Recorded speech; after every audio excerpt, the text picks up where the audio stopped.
ప్రార్థన చేసుకుందాం.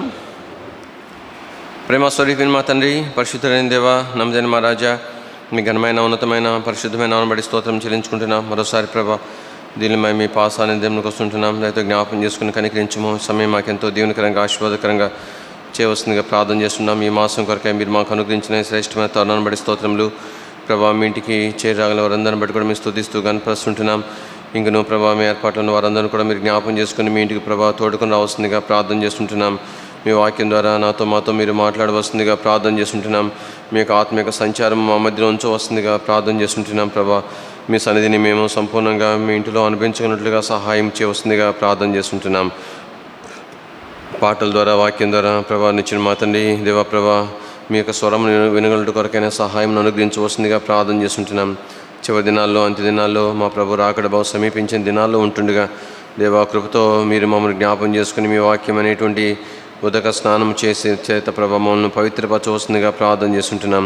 మహిమల సంఘముగా మీతో నిలబెట్టుకుంటూ కొరకై ప్రభావ మీరు మమ్మల్ని ఆయత్తపరచవలసిందిగా ప్రార్థన చేస్తుంటున్నాం. మీ దగ్గర అసలు అప్పగించుకుంటూ వందనము స్తోత్రం చెల్లించుకుంటూ సాగిలపడుతూ ప్రభావ మీ కృపగల హస్తములకు అప్పగించుకుంటూ యేసుక్రీస్తు ప్రభు వారి యొక్క శ్రేష్టమైన ఘనమైన ఉన్నతమైన పరిశుద్ధ నామంలో స్తుతించి ప్రార్థించి మహింపరచి అడిగి పెట్టుకుంటున్నాం తండ్రి.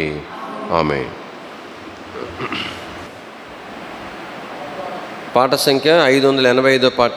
పాత పుస్తకాల్లో 585 పాత పుస్తకాలు, క్రొత్త పుస్తకాలు అయితే 596.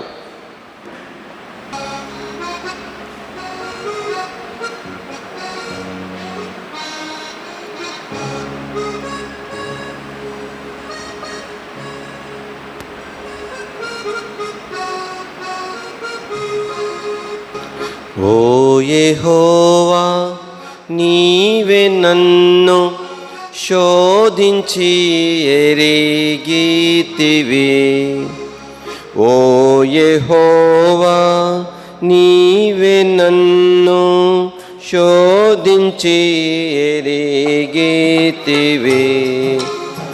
నేను కూర్చుండుట నిలుచుట నీకు బాగుగా తెలియును. నేను కూర్చుండుట నిలుచుట నీకు బాగుగా తెలియును. నా తలంపులు నీకు తెలిసెన్, నాలో కలుగక పూర్వమే. నా తలంపులు నీకు తెలిసెన్, నాలో కలుగక పూర్వమే. ఓ యెహోవా, నీవే నన్ను శోధించి ఎరిగితివి. ఓ యెహోవా, నీవే నన్ను శోధించి ఎరిగితివి. నాదు నడక నాదు పడక నీవే పరిశోధింతువు. నాదు నడక నాదు పడక నీవే పరిశోధింతువు. నా ప్రవర్తన అంత నీకే సంపూర్ణముగా తెలియును. నా ప్రవర్తన అంత నీకే సంపూర్ణముగా తెలియును. ఓ యెహోవా, నీవే నన్ను శోధించి ఎరిగితివి. ఓ యెహోవా, నీవే నన్ను శోధించి ఎరిగితివి. నీదు నాపై నుంచి నన్ను ఆవరించితివి. నీదు చేతిన్ నాపై నుంచి నన్ను ఆవరించితివి. నీ ఎడమ కుడి చేతులలో నన్ను భద్రపరతువు. నీదు ఎడమ కుడి చేతులలో నన్ను భద్రపరతువు. ఓ యెహోవా, నీవే నన్ను శోధించి ఎరిగితివి. ఓ యెహోవా, నీవే నన్ను శోధించి ఎరిగితివి. నీదు ఆత్మకు మరుగైలలో నేర్చటికి నే వెళ్ళెదన్. నీదు ఆత్మకు మరుగైలలో నేర్చటికి నే వెళ్ళెదన్. ఎక్కడికి వెళ్ళినాను అక్కడున్నావు ప్రభో. ఎక్కడికి వెళ్ళినాను అక్కడున్నావు ప్రభో. ఓ యెహోవా, నీవే నన్ను శోధించి ఎరిగితివి. ఓ యెహోవా, నీవే నన్ను శోధించి ఎరిగితివి. నాదు అంతరంగమును నాదు ఆలోచనలను నాదు అంతరంగమును నాదు ఆలోచనలను నీవే పరిశీలించి నాకు నిమ్ము శుద్ధ హృదయమున్. నీవే పరిశీలించి నాకు నిమ్ము శుద్ధ హృదయమున్. ఓ యెహోవా, నీవే నన్ను శోధించి ఎరిగితివి. ఓ యెహోవా, నీవే నన్ను శోధించి ఎరిగితివి. బ్రదర్ జాన్స్టన్ బ్రదర్ దయచేస్తాను. చివరిగా 597 పాట క్రొత్త పుస్తకాల్లో 597, పాత పుస్తకాలు అయితే 586, పాత వాటిలో 586. దేవాని సన్నిధిలో నిలచి దీనులమై మొరపెట్టుచున్నాము. దీనులమై మొరపెట్టుచున్నాము. దేవాని సన్నిధిలో నిలచి దీనులమై మొరపెట్టుచున్నాము. దీనులమై మొరపెట్టుచున్నాము. అపరాధులకు నీదు ప్రజల నెపముల నీయు పాపి. అపరాధులకు నీదు ప్రజల నెపముల నీయు పాపి. కృపలుండగు యేసు ప్రభువా, కృపను చూపి రక్షించుమయా. కృపలుండగు యేసు ప్రభువా, కృపను చూపి రక్షించుమయా. దేవా నీ సన్నిధిలో నిలచి దీనులమై మొరపెట్టుచున్నాము. దీనులమై మొరపెట్టుచున్నాము. దేవా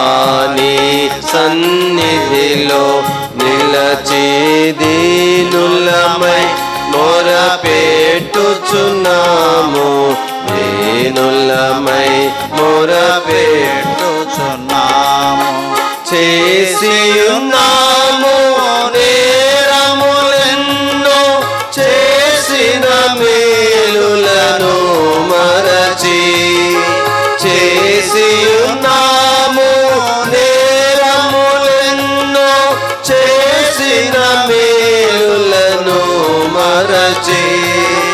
మోసములలో పడి ఉన్నాము, యేసు ప్రభు జయము నిమ్ము. మోసములలో పడి ఉన్నాము, యేసు ప్రభు జయము నిమ్ము. దేవా నీ సన్నిధిలో నిలచి దీనులమై మొరపెట్టుచున్నాము. దీనులమై మొరపెట్టుచున్నాము. దేవా నీ సన్నిధిలో నిలచి దీనులమై మొరపెట్టుచున్నాము. దీనులమై మొరపెట్టుచున్నాము. లోకపు మర్యాదలకు లొంగి, లోకుల మాటలను వినియు. లోకపు మర్యాదలకు లొంగి, లోకుల మాటలను వినియు. నీ కట్టడలను మరచితిమి, కాటుము మమ్ము నీ వాక్యముచే. నీ కట్టడలను మరచితిమి, కాటుము మమ్ము నీ వాక్యముచే. దేవా నీ సన్నిధిలో నిలచి దీనులమై మొరపెట్టుచున్నాము. దీనులమై మొరపెట్టుచున్నాము. దేవా నీ సన్నిధిలో నిలచి దీనులమై మొరపెట్టుచున్నాము. దీనులమై మొరపెట్టుచున్నాము. నీ స్వార్థులకు నీ దాసులను, విశ్వాస ప్రామాణికుల. నీ స్వార్థులకు నీ దాసులను, విశ్వాస ప్రామాణికులను.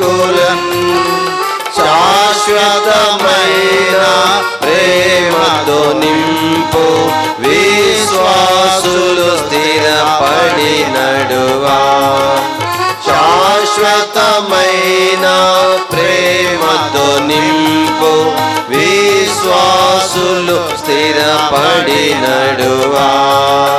దేవా నీ సన్నిధిలో నిలచి దీనులమై మొరపెట్టుచున్నాము. దీనులమై మొరపెట్టుచున్నాము. దేవా నీ సన్నిధిలో నిలచి దీనులమై మొరపెట్టుచున్నాము. దీనులమై మొరపెట్టుచున్నాము. సహవాసములో మమ్ము నిలిపి, సహనము మాకు నేర్పించి. సహవాసములో మమ్ము నిలిపి, సహనము మాకు నేర్పించి. మహిమా పూర్ణుడ యేసు నిన్ను ఈ మహిలో చాటించుటకు. మహిమా పూర్ణుడ యేసు నిన్ను ఈ మహిలో చాటించుటకు. దేవా నీ సన్నిధిలో నిలచి దీనులమై మొరపెట్టుచున్నాము. దీనులమై మొరపెట్టుచున్నాము. దేవా నీ సన్నిధిలో నిలచి దీనులమై మొరపెట్టుచున్నాము. దీనులమై మొరపెట్టుచున్నాము.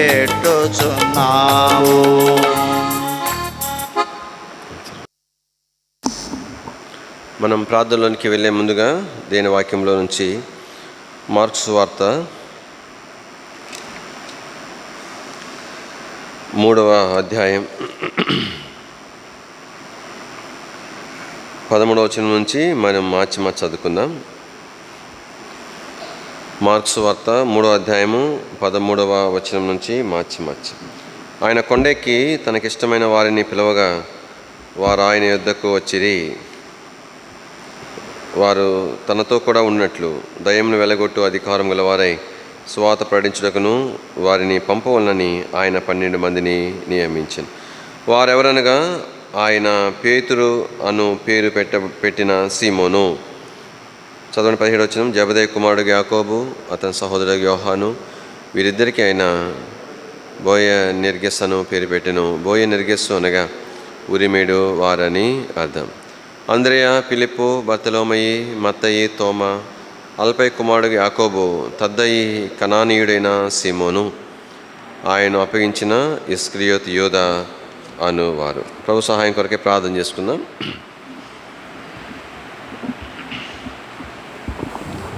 ప్రేమ స్వరూపిణి మా తండ్రి, పరిశుద్ధులైన దేవా, మరోసారి మీ పాద సన్నిధికి వస్తుంటున్నాం.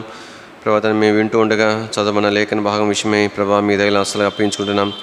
లేదా దీవించి ఆశీర్వదించవలసిందిగా ప్రార్థన చేస్తుంటున్నాం. మీ వాక్యం ద్వారా మీరు మాతో మాట్లాడుతూ రావాల్సిందిగా ప్రార్థన చేస్తుంటున్నాం. ఈ దినాల్లో మీరు మాకు అనుగ్రహించినటువంటి శ్రేష్టమైన తరుణము ఆధిక్యతను బట్టి మిమ్మల్ని కీర్తిస్తూ కొనియాడుతూ మరోసారి ప్రభా మీ పాదసంలో సాగిలి పడుతూ మీ వాక్యం కొరకై ప్రభా మా కన్నులు మీ వైపు ఎత్తుతూ ప్రభా మా చేతులు మీ వైపు చాపబడి ఉంటుండగా మీరే మీ మాటలు మీరు మాకు దయచేయమని ఐక్యమైన దాసుని దృష్టించి మరుగుపరిచి ప్రభా తండ్రి మీ యొక్క నోటి బోరగా మీ దాసుని వాడుకోవస్తుందిగా ప్రార్థన చేస్తూ యేసు ప్రభు వారి యొక్క శ్రేష్ఠ నామంలో స్తుతించి ప్రార్థించి మహింపరచి అడిగి వేడుకుంటున్నాము తండ్రి, ఆమేన్.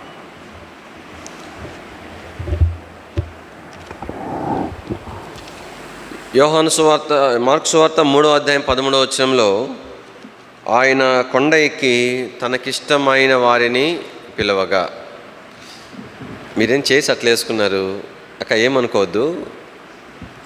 చైర్స్ వెనక్కి ముందుకు రండి. మీరు ఆ చైర్స్ అక్కకి వినిపించదేమో, కొంచెం సహాయం చేయండి. మోజెస్ అక్కని లేపి ఆ చైర్స్ వెనక ముందు ఇవి చేసేయండి. యా, అక్కను కూడా కొంచెం రిక్వెస్ట్. అది వెనకకి. ఎస్ సరే, మాదే పొరపాటు, ముందు ఎగిపోవటం. సర్లేండి, సరే కూర్చోండి, ఎట్లనే పర్లేదు. సరే, దేని యొక్క వాక్యంలో యేసుప్రభు వారు ఆయన కొండ ఎక్కి తనకిష్టమైన వారిని పిలవగా వారు ఆయన ఎద్దుకు వచ్చారనంట. ఎవరై ఆయనకి ఇష్టమైన వారు అనంటే తర్వాత చదివిన భాగంలో యేసుప్రభు వారి యొక్క 12 మంది శిష్యుల గురించి ప్రభు ఆ మాట చెప్పినాడు. ఎందుకని పేతురును దేవుడు క్షమించండి శిష్యులను ఇష్టపడినాడు అంటే మిగతా వాళ్ళకి ఇష్టం లేదంటే, కాబట్టి వారు మాత్రమే ఇష్టపడి కొరకాయి అంటే వారు తమను తాము ప్రభుకి ఇష్టలుగా సిద్ధపరచుకున్నటువంటి దాన్ని మనము చూడగలుగుతాం.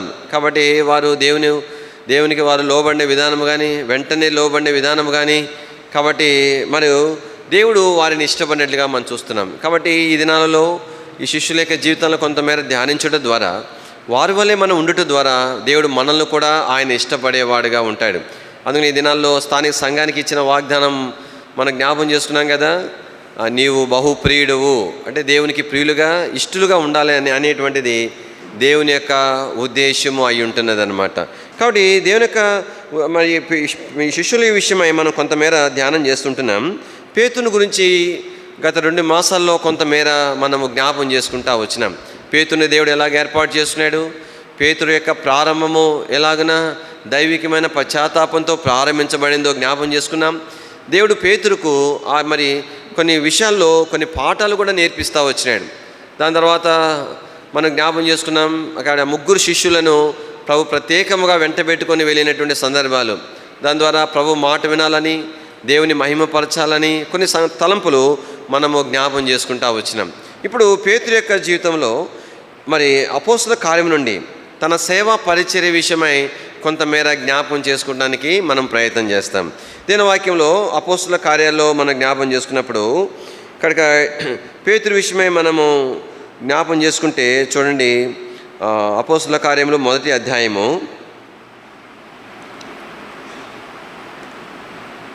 15వ వచనం. ఆ కాలమందు ఇంచుమించు 120 మంది సహోదరులు కూడి ఉండగా పేతురు వారి మధ్య నిలిచి ఇట్లనెను. కాబట్టి దేని వాక్యంలో 120 మంది కూడి ఉంటే పేతురు వారి మధ్య నిలిచి కొన్ని మాటలు చెప్తా ఉన్నాడు. ఏం చెప్తున్నాడనంటే, ఇస్కరియోతు యోధా ఊరేసుకుని చనిపోయినాడు, యోధా స్థలంలో మరొకరిని ఏర్పాటు చేయడం అనేటువంటిది. అంటే 12 మంది ఉండాలా, 12 మంది శిష్యులే, 12 మంది అపోస్తలులు. అయితే ఒకరు తప్పిపోయినంత మాత్రాన 11 ఉండడానికి లేదు. కానీ అతని స్థానంలో మరొకరిని ఏర్పాటు చేసుకోవాలా అనేటువంటిది దేవుని యొక్క ఉద్దేశము అని పేతురు ఇక్కడ చెప్తున్నాడు. దాని కొరకే తను ఏం చేస్తున్నాడు కాబట్టి మరి కీర్తనలో రాయబడినటువంటి ఒక వాక్య భాగమును తను ఎత్తి చూపిస్తూ ఉంటున్నాడు. చూడండి 20వ వచనం. అతని ఇల్లు పాడైపోనుగాక, దానిలో ఎవడనో కాపరం ఉండకపోనుగాక, అతని ఉద్యోగము వేరొకడు తీసుకొనుగాక. ఎక్కడుంది ఈ మాట అంటే 109వ కీర్తన 8వ వచనంలో ఉంటుంది. 109వ కీర్తనలు 109.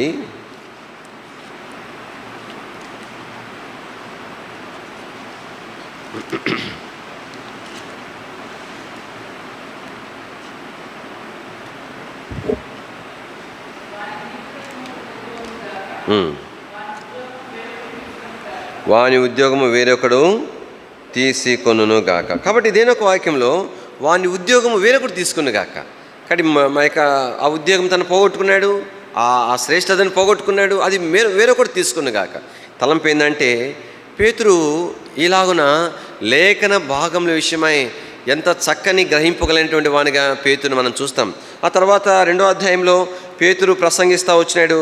ప్రసంగించినప్పుడు కాబట్టి తన ప్రసంగంలో 16వ వచనం, 2వ అధ్యాయం 16వ వచనం, యోవేలు ప్రవక్త ద్వారా చెప్పబడిన సంగతి ఇదే ఏమనగా అని చెప్పి యోవేలు గ్రంథంలో 2వ అధ్యాయంలో రాయబడిన సంగతులను ఇక్కడ తాను జ్ఞాపం చేస్తున్నాడు. ఇంకా తన ప్రసంగాన్ని కొనసాగిస్తూ 2వ అధ్యాయం 25వ వచనంలో ఆయనను గూర్చి దావీదు ఇట్లనెను అని కొన్ని వచనాలు రాయబడ్డాయి. 25 నుండి 28 వచనాలు. ఆ వచన భాగాలు కీర్తనలు 16వ అధ్యాయము 8వ వచనం నుండి 11వ వచనం వరకు రాయబడిన సంగతులు ఇక్కడ తాను ఎత్తి చూపిస్తూ ఉన్నాడు. ఇక్కడ ప్రాముఖ్యమైన ప్రశ్న ఏమిటంటే కాబట్టి పేతురు యొక్క జీవితంలో దేవుని యొక్క వాక్య విషయమైనటువంటి చక్కని గ్రహింపు కలిగినటువంటి వాడు, దేవుని వాక్యమును నేర్చుకున్నవాడుగా, దేవుని వాక్య విషయమై అవగాహన కలిగినటువంటి వాడిగా పేతుర్ని మనం చూస్తూ ఉంటున్నాం. కొంత ఆశ్చర్యమే అనిపిస్తుంది. మరి ఆ కాలంలో దేవుని యొక్క ధర్మశాస్త్రం అనేటువంటిది అందరికి అందుబాటులో ఉండే దినాలు కావు. అవి ఎవరి అందుబాటులో ఉంటాయి? మరి ఆ యొక్క ఏమంటారు యాజకుల యొక్క స్వాధీనంలో దేవుని యొక్క ధర్మశాస్త్ర గ్రంథం ఉంటుంది. మరి ప్రజలు ఎట్లాగా వారు బోధించగా వారు ప్రజలు వినేటువంటి వారు. మరి అందరికీ ఒక గ్రంథం ఇవ్వచ్చు కదంటే అది సాధ్యపడని దినాలు. అవి చర్మపు చుట్టల మీద రాయబడేది. ఎవరైనా ఒకరు రాయించుకోవాలనుకున్నా కూడా చాలా దాని కొరకై వెల చెల్లించాల్సి వచ్చేది, చాలా డబ్బులు అవసరమయ్యేవి అన్నమాట. అందుకని ఒక సందర్భం మనం ఎరుగుదాం. ఆ యొక్క నపుంసకుడు యెరూషలేముకు వచ్చినప్పుడు ఒక యెరూషలేము గ్రంథంలో ఒక ప్రతిని తను సంపాదించుకున్నాడు. ఎట్లా సంపాదించుకున్నాడో అయితే వివరణ రాయబడలేదు. కానీ సంవత్సరం వచ్చేవాడు. బహుశా ఆ వాక్యం చదువుతున్నప్పుడు విన్నప్పుడు తను చాలా ఒక ఏమంటారంటే ఒక మంత్రిగా తను ఉంటున్నాడు కాబట్టి, ఆమె ధనాగారం అంతరం కింద తను ఉంటున్నాడు కాబట్టి బహుశా ఆ వెల చెల్లించయ్యా మళ్ళా నెక్స్ట్ సంవత్సరం వస్తాను, నాకు ఈ గ్రంథం ఒకటి రాయించి పెట్టమని బహుశా దానికి సంబంధించిన డబ్బులు ఏమి ఇచ్చినాడో తెలియదు. తలంపు ఏంటంటే కాబట్టి దేవుని యొక్క వాక్యం అనేది అందరి చేతిలో ఉండే దినాలు కాదు అవి. కానీ పేతురు కూడా తను చదువుకున్నటువంటి వాడు కాదు, చేపలు పట్టేటువంటి వృత్తి కలిగినటువంటి వాడు. వారి గురించి అపోస్తల కార్యం రాయబడింది, వీళ్ళు పామరులు, చదువులేని వారు అని వారి గురించి ప్రస్తావించబడింది. కానీ ఏమి చదువు లేపనేటువంటి పేతురు దేవుని వాక్యం చూడండి. కాబట్టి ఎట్లా సంపాదించుకున్నాడో తెలియదు, ఎట్లా నేర్చుకున్నాడో తెలియదు. దేవుని వాక్య విషయమై స్పష్టమైనటువంటి మరి అవగాహన కలిగినటువంటి వానిగా పేతుర్ని మనము చూస్తూ ఉంటున్నాం. యేసు ప్రభువుతో సేవ చేసే దినాలు కూడా వారికి సమయం ఉండేది కాదు.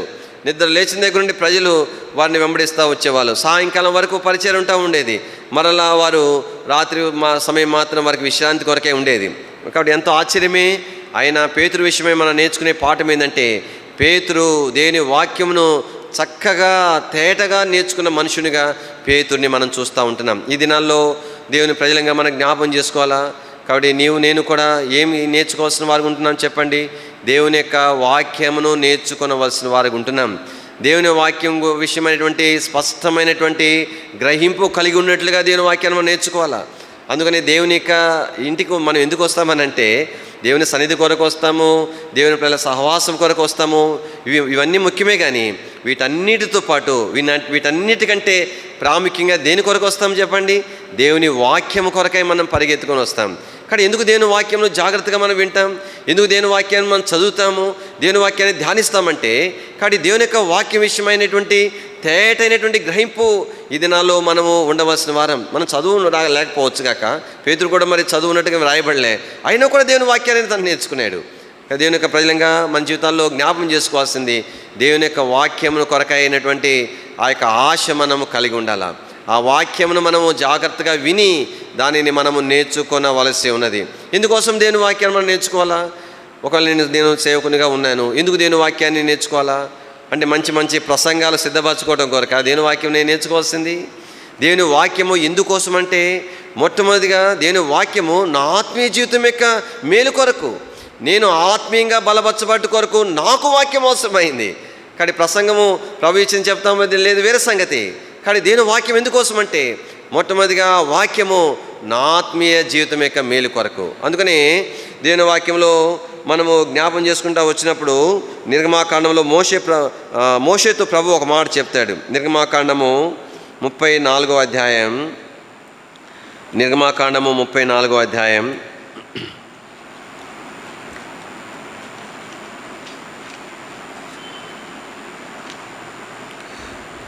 దయచేసి 27వ వచనం ఎవరైనా చదవని తీసిన వారు. మరియు యెహోవా మోషేతో ఇట్లా, నేను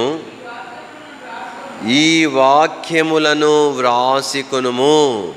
కాబట్టి ఆది కాండము ఎట్లా రాసినాడు, నిర్గమాకాండం ఎట్లా రాసినాడు, కొండ మీద 40 దినాలు మోషే చేసిన పని ఏంటంటే ఆ వాక్యాలన్నీ కూడా, కాబట్టి ఆ సంగతులన్నీ కూడా మోషేకి బోధించబడగా, కాబట్టి తన పని ఏంటంటే కొండ దిగి వచ్చిన తర్వాత అవన్నీ కూడా గ్రంథస్థం చేసినాడు అనమాట.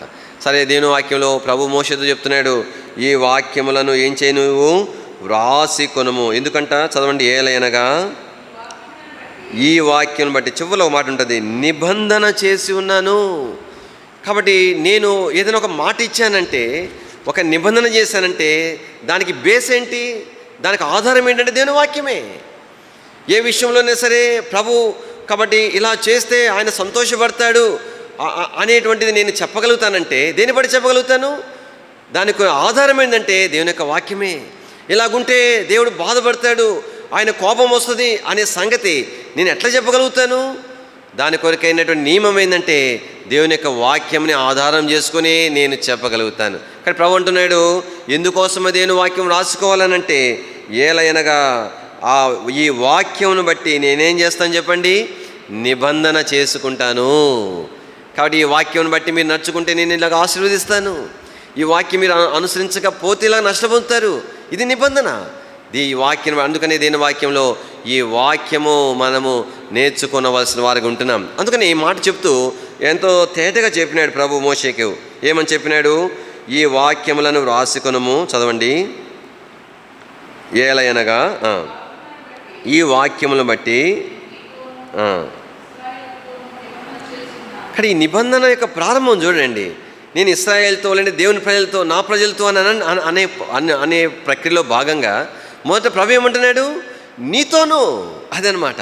కానీ దేవుని వాక్యం ముందు ఎవరికి అవసరం అంటే, కానీ నేను నా బోధ వినేవారి కొరకు కాదు, మొదట దేవుని వాక్యము నాకు అవసరమైంది.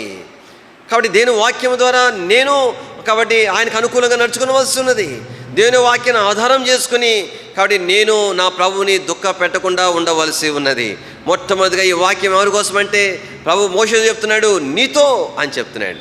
కానీ మొట్టమొదటిగా దేవుని వాక్యము ఎందుకోసం అని అంటే కాబట్టి మొదటగా మన యొక్క ఆత్మీయ జీవితము మేలు పొందుట కొరకే.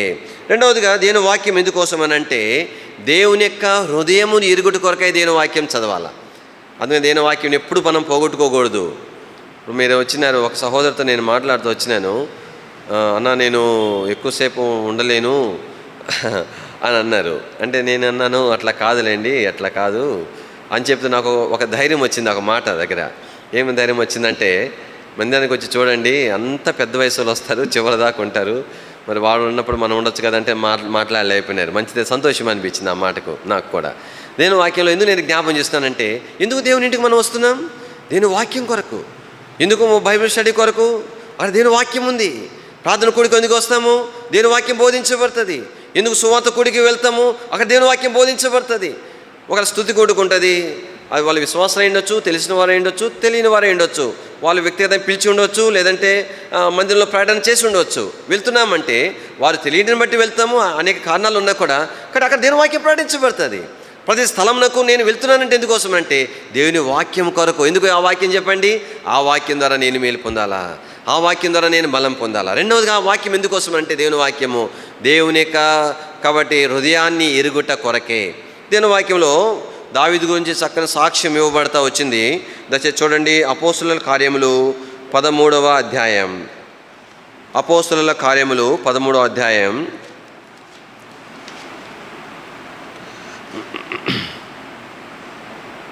దయచేసి 22వ వచనం.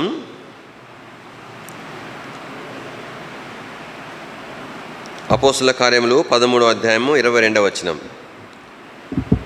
తీసిన వారు సహాయపడండి.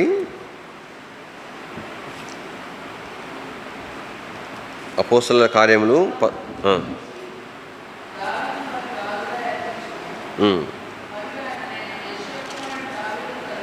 దావీదును కనుగొంటిని.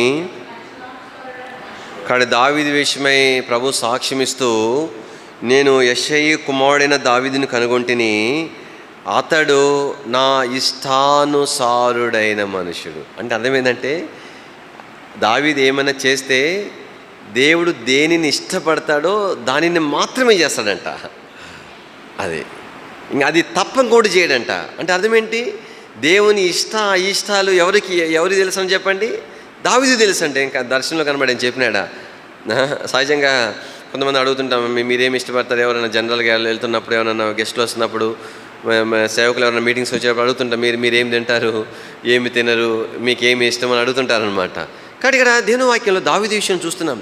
దావీదు దేవుడు ఏమి ఇష్టపడతాడో ఆ స్పష్టంగా దావీదు తెలుసంట. అందుకని ఆ దేవుడు ఇష్టపడే దానినే చేసేవాడంట. తర్వాత చదవండి. ఉద్దేశం అంటే బయట కనబడితే లోపల ఉంటాయి చెప్పాడు. ఒక పని చేశానంటే దాని వెనకాల ఒక ఉద్దేశం ఉంటుంది. మంచి కానీ చెడు కానీ ప్రతి పని వెనకాల ఒక ఉద్దేశం ఉంటుంది. ఉద్దేశం అనేది బయటికి కంటికి కనిపించదు, కానీ ఆ పనుల ద్వారా ఉద్దేశము వెల్లడవచ్చు, అది వేరే సంగతి. ఉద్దేశం అనేటువంటి లోపల ఉండేటువంటిది.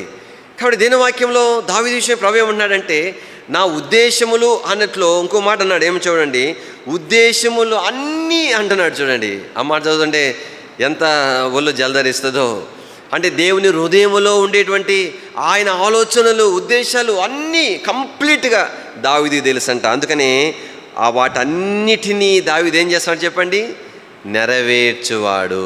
ఎట్లా సాధ్యమవుతుంది అని దావీదుకి ఎలా సాధ్యమైంది? దావీదు దేవుని యొక్క వాక్యమును ప్రేమించినాడు. కాబట్టి దేవుని వాక్యము ద్వారానే దేవుడు ఆయన హృదయంలో ఏమున్నదో దావీదు ఎరగగలిగినాడు. ఇది నాలో దేవుని ప్రేలంగా ఎందుకు పేతురు విషయం నుంచి నిజంగా ఆశ్చర్యం అనిపిస్తుంది. చదువు లేదు, సేవకు వచ్చిన తర్వాత కూడా ఒకవేళ యేసు ప్రభు ద్వారా బోధించబడినాడంటే ఆయనేమి అన్ని ఉపమానాల ద్వారా చెప్పినాడు కానీ, కాబట్టి వారి ప్రత్యేకమైన క్లాసులు ఏమి తీసుకోలే, సమయం లేదు. ఎంత ఆశ్చర్యం అనిపిస్తుంది, ఎట్లా నేర్చుకున్నాడు దేవుని వాక్యం. కాబట్టి మరి పేతురు నేర్చుకున్నాడు. రెండవదిగా వాక్యము ఎందుకోసం అని అంటే, కాబట్టి దేవుని యొక్క హృదయము ఎరుగుట కొరకై. తర్వాత ఇంకో మాట నేను జ్ఞాపం చేస్తాను. దేవుని వాక్యం ఎందుకోసం అంటే, సాతాను కుతంత్రములను మనం ఎరగాలంటే దేవుని వాక్యము ద్వారానే. అదనమాట సాతాను తంత్రములు. 2 కొరింథీలో రాయబడి ఉంటాయి ఆ మాటలు. మరి పౌలు చెప్తాడు, మనము సాతాను తంత్రములను ఎరుగని వారము కాము అని అంటాడు. ఎట్లా అర్థమవుతున్నాయి? వాక్యం ద్వారానే అర్థమవుతున్నాయి. సాతాను ఎట్లాగా కాబట్టి నష్టపోస్తాడు, ఎంత యుక్తిగా జ్ఞానంగా. కాబట్టి మన విషయమై ఆలోచన కలిగి ఉంటానేది దేవుడు ముందుగానే తన వాక్యం ద్వారా మనం బయలుపరిచినాడు. కాబట్టి జాగ్రత్త పట్టు కొరకై దేవుని వాక్యం ద్వారా వీలు అవుతుంది. అది మాదిరి కాదు, దేవుని వాక్యం ఎందుకోసమనంటే కాబట్టి ఇతరులతో పంచుకునేట కొరకు. ఎందుకు దేవుని వాక్యం నేర్చుకోవాలా? దేవుని వాక్యం పంచుకోవాలంటే సేవకుడే అయి ఉండాల్సిన అవసరం లేదు, ఒక పుల్పీటు ఒక మైకి అవసరం లేదు. దేవుని యొక్క వాక్యమును మనం నేర్చుకోవాలా, దేవుని వాక్యం ద్వారా బలం పొందాలా, దేవుని వాక్యం ద్వారా దేవుని హృదయానుసారమైన వారిగా సిద్ధపరచబడుతూ. ఎందుకు దేవుని వాక్యం నేర్చుకోవాలంటే దేవుని వాక్యమును దేవుని ప్రజలతో పంచుకుంటూ కొరకే నేర్చుకోవాలా. అదేనమాట. ఒకవేళ దేవుని వాక్యం నేనే నేర్చుకోకపోతే, నాకే తెలియకపోతే నేను ఎలాగైనా దేవుని యొక్క ప్రజలతో పంచుకోగలను చెప్పండి? బైబిల్ గ్రంథంలో చాలా ఆశ్చర్యం అనిపిస్తుంది. కాబట్టి అపోస్తలుడైన పౌలును పరిచర్యలోనికి తీసుకొచ్చిన వాడు ఎవరో తెలిసినా? బర్నబా తీసుకొని వచ్చినాడు. ఎవరు తీసుకొచ్చినా చెప్పండి? బర్నబా తీసుకొచ్చాడు. అకుల్లా ప్రిస్కిల్లాలు కాబట్టి అపోల్లో అనేటువంటి ఒక గొప్ప వర్తమానికుని సహవాసంలో తీసుకొచ్చినారు. మరి వీళ్ళేమో సామాన్య విశ్వాసులు, వారేమో దేవుని యొక్క వాక్యం అనర్గళంగా నేర్చుకునే వాళ్ళు. ఎట్లా సాధ్యమైంది? ఎలాగ సాధ్యమైనది అంటే కాబట్టి వారు నేర్పించబడినారు కనుకనే కాబట్టి వారి ఇతరులకు వారు మరి నేర్పించగలిగినారు లేదా పంచుకొనగలిగినారు. కాబట్టి ప్రియులారా, పేతురు జీవితం ద్వారా మనం నేర్చుకునే మొదటి పాఠం ఏంటంటే కాబట్టి ఈ దినాల్లో దేని కొరకైనా అపేక్ష ఉండాలి మనకు. దేవుని యొక్క వాక్యము నేర్చుకుంటూ కొరకైనటువంటి మక్కువ మన జీవితాల్లో మనం కలిగిన వారుగా ఉండవలసి ఉన్నది. రెండవదిగా దేవుని వాక్యంలో పేతురు జీవితం ద్వారా పరిచర్య ద్వారా మనం నేర్చుకునే రెండో పాఠం ఏంటంటే రండి, అపోస్తుల కార్యములు 4వ అధ్యాయము. అపోస్తుల కార్యములు 4వ అధ్యాయం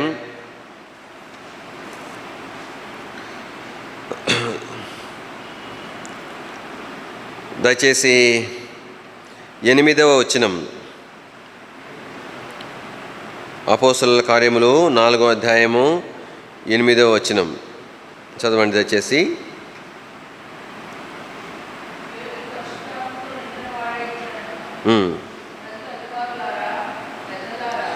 కాబట్టి ఇక్కడ 8వ వచనంలో పేతురు పరిశుద్ధాత్మతో నిండిన వాడై. కానీ పేతురు దేవుని పరిచర్యలో విరివిగా వాడబడినాడంటే గల కారణం ఏంటంటే పరిశుద్ధాత్మ చేత నింపబడటం అనేటువంటి చూస్తున్నాం. పరిశుద్ధాత్మను కలిగి ఉండటం ఒకటి, దేవుని యొక్క ఆత్మను ఎక్కువగా కలిగి ఉండటం అనేది ఒక భాగం అయితే, కానీ పేతురు యొక్క జీవితంలో పరిశుద్ధాత్మ దేవుని ఎలా కలిగి ఉన్నాడంటే కాబట్టి పరిశుద్ధాత్మ చేత తాను నింపబడిన వాడిగా చూస్తున్నాం. కానీ దేవుడు ఎలాగన్నా తన ఆత్మను పేతురులో నింపినాడు. ఒక పాత్రలో ఏదైనా మనకు నింపాలని అంటే కానీ ఆ పాత్ర ఎలాగ ఉండాలి చెప్పండి? ఏదో ఒక దాంతో నింపబడి ఉంటే దాన్ని మనం నింపడానికి సాధ్యపడదు. దానిని మనం నింపాలంటే ఆ పాత్ర ఎలాగ ఉండాలా? ఖాళీగా ఉండాలా. ఉదాహరణగా మనం చూస్తే కాబట్టి మరి ఆ యొక్క దేవుని వాక్యంలో 2వ రాజుల గ్రంథంలో ఎలీషా యొద్దకు ఒక సహోదరి రావటం అనేది మనం ఒక చూడగలుగుతాం. 2వ రాజుల గ్రంథం 4వ అధ్యాయము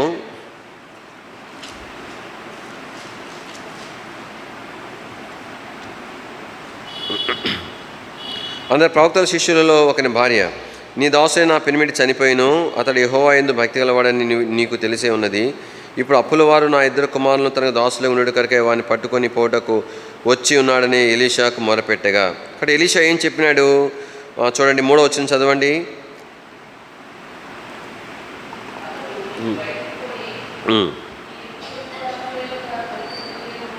దొరకగలిగిన వట్టి పాత్రలన్నిటినీ తీసుకునిరా. ఏం పాత్రలు చెప్పండి? కానీ వట్టి పాత్రలు, ఖాళీవి. అందుకని తర్వాత 4వ వచనంలో అప్పుడు నీవు నీ ఇంట్లోనికి వచ్చి నీవును నీ కుమారుని లోపల ఉండి తలుపు మూసి ఆ పాత్రలన్నిటిలో నూనె పోసి నిండినవి అనే మాట చూస్తాం. కాబట్టి ఖాళీ పాత్రలు తీసుకొని వచ్చి వాటి నిండగా నూనె మరి నింపాలా. నింపిన తర్వాత కాబట్టి అన్ని పాత్రలు నిండిన తర్వాత అప్పుడు ఆ బుడ్డిలో ఉండే నూనె ఆగిపోయినట్లుగా దేవుని వాక్యం రాయబడింది. కాబట్టి ఈ దినాలలో దేవుని ఆత్మచేత నింపబట్టు కొరకైనటువంటి నియమం ఏంటంటే కాబట్టి దేవుడు తన ఆత్మతో నన్ను నింపుడు కొరకు నేనేం చేయబడాలి చెప్పండి? ఖాళీ చేయబడవలసి ఉన్నది. కాబట్టి నేను వట్టి పాత్రగా నేను చేసుకోవలసి ఉన్నది. కాబట్టి నేను ఎప్పుడైతే నన్ను ఖాళీ చేసుకుంటానో అప్పుడే దేవుని యొక్క ఆత్మచేత నేను నింపబట్టు కొరకనేటువంటి కాబట్టి సదుపాయం అనేటువంటిది కలుగుటకు కారణం అవుతుంది. కానీ ఇది ఎన్నోసార్లు కాబట్టి మనల్ని ఖాళీ చేసుకోనని కారణం చేతే దేవుని ఆత్మచేత నింపబడే అనుభవంలోనికి మనము రాలేకపోతాం. దేవుని వాక్యంలో ఇంకో మాట మనకు జ్ఞాపం చేసుకుంటా వచ్చినప్పుడు చూడండి, రోమీయులకు రాసిన పత్రిక 8వ అధ్యాయం, దేవుని ఆత్మచేత నడిపించబడాలి అనే మాట అక్కడ మనం చూడగలుగుతాం. రోమీయులకు రాసిన పత్రిక 8వ అధ్యాయము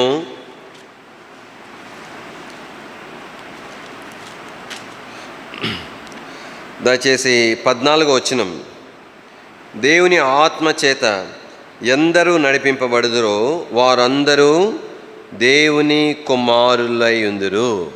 కానీ రెండవదిగా దేవుని ఆత్మ చేత నింపబడిన వారి యొక్క రెండవ అనుభవం ఏంటంటే, ఒకటేమో ఖాళీ చేసుకోవాలా, రెండవ అనుభవం ఏంటంటే దేవుని ఆత్మచేత నింపబడిన వారి యొక్క జీవితంలో వారు దేవుని ఆత్మ చేత ఏం చేయబడతారని చెప్పండి, నడిపించబడతారు. అంటే దేవుని ఆత్మ యొక్క స్వాధీనంలోకి వచ్చేస్తారు వాళ్ళు. దేవుని ఆత్మ ప్రతి విషయంలో వారు బోధిస్తారు. నా కుమారుడా, నా కుమార్తె ఇలా చెయ్యి అని చెప్తాడనమాట. ఆ పరిశుద్ధాత్మ దేవుడు, నా కుమారుడా ఇది చేయొద్దు అని చెప్తాడు. నా కుమార్తె ఇక్కడ నువ్వు దాటుకొని వెళ్ళు అని చెప్తాడనమాట. ప్రతి విషయంలో కూడా దేవుని ఆత్మ యొక్క నడిపింపు అనేటువంటిది వారి జీవితాల్లో మనం చూడగలుగుతాం. కానీ ఈ దినాలలో దేవుని ఆత్మ చేత నింపబడిన యొక్క అనుభవం మనకి ఏం చూపిస్తున్నదంటే, దేవుని యొక్క ఆత్మ యొక్క స్వాధీనంలోనికి మనము రావాల్సిన వారికి ఉంటున్నాం. కానీ మన ద్వారా దేవుని పరిశుద్ధాత్మ దేవుడు నడిపించబడటం కాదు. ఎన్నోసార్లు ఎట్లా ఉంటుందంటే, మనం చెప్పినట్లు ఆయన వినాలనుకుంటాం, అట్లా కుదరదు. అయితే ఆయన చేత మనం నడిపించబడాలా. ఆయన నన్ను నడిపించాలంటే ఎట్లాగా, నాకు ఇష్టమైతే వింటాను, లేకపోతే వినను. ఆయన ఏం చేయగలుగుతాడు? ఏం చేయలేడు. దుఃఖపడుడు తప్ప ఏం చేయలేడు, నాకు ఉపదేశించడం తప్ప ఏం చేయలేడు. కాబట్టి ఆయన నన్ను నడిపించాలనంటే నేను ఆయన యొక్క స్వాధీనంలోనికి తెచ్చుకోవలసి ఉన్నది. ఎప్పుడైతే నేను పరిశుద్ధాత్మ దేవుని యొక్క స్వాధీనంలోనికి నేను తెచ్చుకుంటానో అప్పుడు ఆయన నన్ను నడిపించడము అనేటువంటిది నా జీవితంలో నేను చూడగలుగుతాను. దేని వాక్యంలో ఎస్తేరు మరి రాణిగా చేయబడే ప్రక్రియలో మరి ఆ శ్రేష్టమైన లక్ష్యాన్ని మనం చూడగలుగుతాం. దేని వాక్యంలో చూడండి, ఎస్తేరు గ్రంథం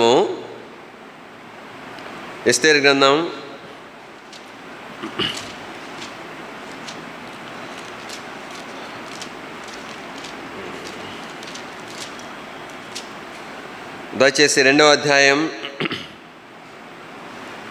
8వ వచనం, రాజాజ్ఞయు అతని నిర్ణయమును ప్రచురము చేయబడి కన్యకులు అనేకులు శోషణ కోటకు పోగు చేయబడి హేగే వశమునకు అప్పగింపబడ్డారు. ఎవరు వశంలోకి అప్పగించబడ్డారంట? అక్కడ వరకు హేగే సంబంధంలే. కానీ ఆ యొక్క శోషణ కోటలోనికి వచ్చిన తర్వాత ఎవరి వశంలోనికి వచ్చేయాలా? హేగే ఇక్కడ పరిశుద్ధాత్మ దేవునికి సాదృశ్యంగా ఉన్నాడు. ఎస్తేరు దేవుని యొక్క సంఘమైన దేవుని ప్రజలు మనకు సాదృశ్యంగా ఉంది. కాబట్టి అక్కడికి వచ్చిన కన్యకలు హేగే వశంలోకి రాబడాలి. దేని వాక్యంలో ఆ తర్వాత చూడండి, హేగే వశంలోకి అప్పగింపబడగా ఎస్తేరును రాజు యొక్క నగరకు తేబడి స్త్రీలను కాయు హేగే వశమునకు అప్పగింపబడను. పైన ఏమన్నాడు? 8వ వచనంలో, రాజాజ్ఞయు అతని నిర్ణయము ప్రచురము చేయబడి కన్యకలు అనేకులు అని అన్నారు కదా. కన్యకలు అనేకులు అన్నట్లు ఎస్తేరు లేదా? చెప్పండి, ఎస్తేరు కూడా ఉంది కదా.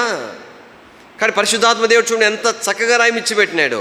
కానీ మిగతా వారి కంటే ఎస్తేరుకి ప్రత్యేకత ఏంటంటే, ప్రత్యేకంగా ఎస్తేరు గురించి ఏం రాయబడిందంటే, ఎస్తేరును కన్యకలందరూ ఒక భాగంగా చెప్పి ఎస్తేరు విషయమై ప్రస్తావించి ఎస్తేరు కూడా ఏం చేయబడిందంటే నగరకు తేయబడిందంట. స్త్రీలను కాయు హేగే వశమునకు అప్పగించబడింది.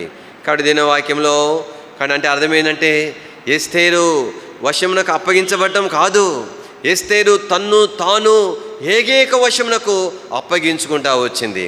అందుకనే దీని వాక్యంలో కాబట్టి ఆమె రాజు చేత అంగీకరించబడినట్లుగా హేగే ఆమెను సిద్ధపరచగలిగినాడు. మిగతా ఎవరి విషయం అట్లా కాదు. దేని వాక్యంలో ఏం రాయబడింది? హేగే వశంలోకి వచ్చిన వాళ్ళు ఆయన వశంలో ఉన్నారా? చెప్పండి.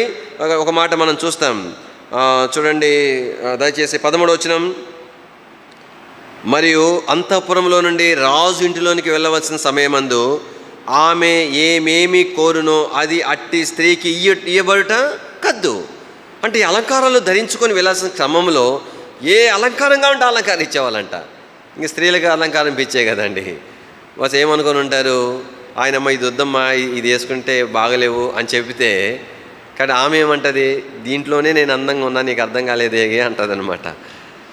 అమ్మ ఇది వేసుకో అంటే, అబ్బే ఇది అంత బాగలేదయ్యా అని చెప్తుంది. ఇంకో మాటలో చెప్పాలనంటే ఇంకొక తలంపు ఏంటంటే, కాబట్టి ఆ తర్వాత ఆ ఆభరణాలు మళ్ళీ వెనక్కి తీసుకోరు. అంటే అర్థం ఏంటంటే, ఆ అవసరమైన ఆభరణాలను ధరించుకొని పోతా, ఒకవేళ రాజు మెచ్చుకోలేదు అనుకోండి, ఆభరణాలు సొంతం అయిపోతాయి. ఒకవేళ ఆయన చెప్పినట్టే వింటే రాజు అంగీకరించకపోతే, కాబట్టి ఆభరణాలు సంపాదించుకోలేను, రాణిగా కూడా నేను స్థానం కోల్పోతా అనుకున్నారేమో తెలియదు. అయితే ఎస్తేరు యొక్క జీవితంలో మనం చూడగలుగుతాం. చూడండి 15వ వచనము.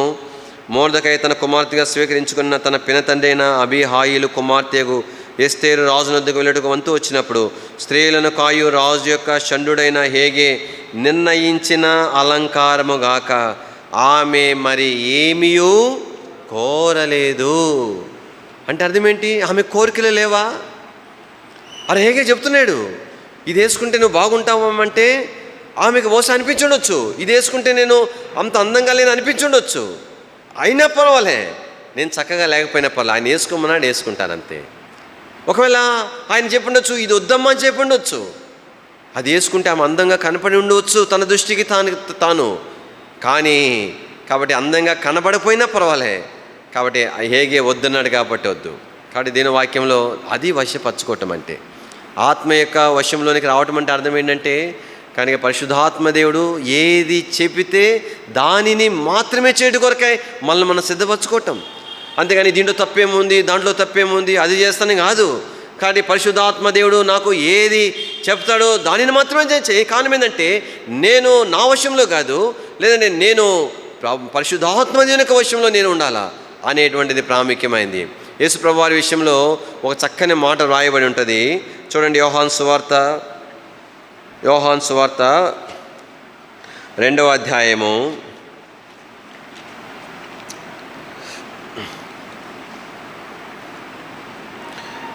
24వ వచనం చదవండి దయచేసి. అందరినీ ఎరిగినవాడు గనుక ఆయన తన్ను వారి వశము చేసుకొనలేదు. అంటే అర్థం ఏంటి? ఏ సందర్భంలో ప్రభు ఆ మాట చెప్పినాడు? ఏ సందర్భంలో చెప్పినాడో తెలుసునండి. 23వ వచనం. ఆయన పస్కా పండుగ సమయమున యెరూషలేములో ఉండగా ఆ పండుగలో అనేకులు ఆయన చేసిన సూచక క్రియలను చూచి ఆయన నామమందు విశ్వాసం ఉంచిరి. అనేక సూచక క్రియలు చేయమన్న సందర్భములో ఇప్పుడు ప్రజల నుండి మరి ఏమంటారంటే డిమాండ్స్ వస్తున్నాయి, ప్రజల యొక్క సలహాలు సూచనలు వస్తున్నాయి. ప్రభా నువ్వు ఇక్కడే ఉండాలా అని చెప్పేవాళ్ళు కొంతమంది, ప్రభా నువ్వు రాజు అయిపోవాలా అని చెప్పేవాళ్ళు కొంతమంది. ఈ రకంగా వాళ్ళు చెప్తా ఉన్నారు. వారి హృదయాలు అలా ఉంది. అందుకనే దేని వాక్యంలో అంటే భౌతికంగా వారు చెప్పిన ప్రకారం వింటే లగ్జరీగా యేసు ప్రభువు భూమి మీద జీవించి ఉండేవాడు. కానీ ఆయన ఉద్దేశం అది కాదు. అందుకని వారి యొక్క ఉద్దేశంలో ఎరిగిన వాడే ఉండి ఆయన ఎందుకోసం వచ్చినాడు? సెలవు మన్నం పొందడానికి వచ్చినాడు. వారి యొక్క ఆలోచనలు ఏంటి, ఉద్దేశాలు ఏంటి? ఆయనను రాజుగా చేసి ఊరేగించి లేదంటే ఆయన తమ యుద్ధం ఉంచుకోవాలనేది వారి యొక్క ఉద్దేశం. అందుకని దేవుడు ఏం చేశాడని చెప్పండి? తన్ను వారి వశమును చేసుకోలేదు. ఈ దినాల్లో దేవుని ప్రజలంగా ప్రార్థనలోనికి వెళ్ళకముందు కాబట్టి దేవుని యొక్క పరిశుద్ధాత్మ దేవుని యొక్క వశంలోనే మనం ఉన్నామా అనేటువంటిది ఎన్నోసార్లు కాబట్టి మనము పరిస్థితుల వశంలోనికి వెళ్ళిపోతాం, ఎన్నోసార్లు బంధువుల వశంలోనికి వెళ్ళిపోతాం, స్నేహితుల వశంలోనికి వెళ్ళిపోతాం, ఎన్నోసార్లు కాబట్టి మరి వ్యర్థమైన వాటి యొక్క మరి మన ఆత్మీయ జీవితాన్ని పాడు చేసేటువంటి వాటి యొక్క వశంలోనికి వెళ్ళిపోతాం. అంటే మన స్వాధీనంలో ఉండము, వాటి చేత ఆడించబడుతూ ఉంటాం అన్నమాట. కాబట్టి ఏ కారణం ఏంటంటే మనల్ని మనము వారి యొక్క వశంలో తీసుకుని వెళ్ళిపోయే కారణాన్ని బట్టి. ఈ దినాల్లో చెప్పగలమా? కాబట్టి ప్రభు నేను పరిశుద్ధాత్మ యొక్క వశంలోనే ఉన్నాను, ఆయన ఆత్మ నడిపించబడతానని చెప్పగలమా? ఒకవేళ మన లోక సంబంధమైన వాటి యొక్క వశంలోనికి వెళ్ళిపోతే ఎలాగా ప్రభు యొక్క వశంలో మనం ఉండగలుగుతాం చెప్పండి? ఎలాగనా హేగే ద్వారా ఎస్తేరు ఆ యొక్క రాణిగుండుకు సిద్ధపరచబడిన రీతిగా ప్రభువైన యేసుక్రీస్తు వారి కొరకు కాబట్టి ఆ పెండ్లి కుమార్తె ఉండేటి కొరకు ఎలాగ మనం సిద్ధపరచబడతాము అనేటువంటిది ప్రాముఖ్యమైంది. కనుక పేతురు యొక్క పరిచయ విషయంలో మనం నేర్చుకునేటువంటి 2వ పాఠం ఏంటంటే, పేతురు దేవుని ఆత్మ చేత నింపబడిన వానిగా పేతురు గురించి మనము మరి జ్ఞాపం చేసుకుంటున్నాం. తర్వాత దీని వాక్యంలో పేతురు యొక్క పరిచయ విషయమై మరొక మాట జ్ఞాపం చేసుకునే ప్రయత్నం చేద్దాం. అపోస్తుల కార్యములు 5వ అధ్యాయం. అపోస్తుల కార్యములు 5వ అధ్యాయం.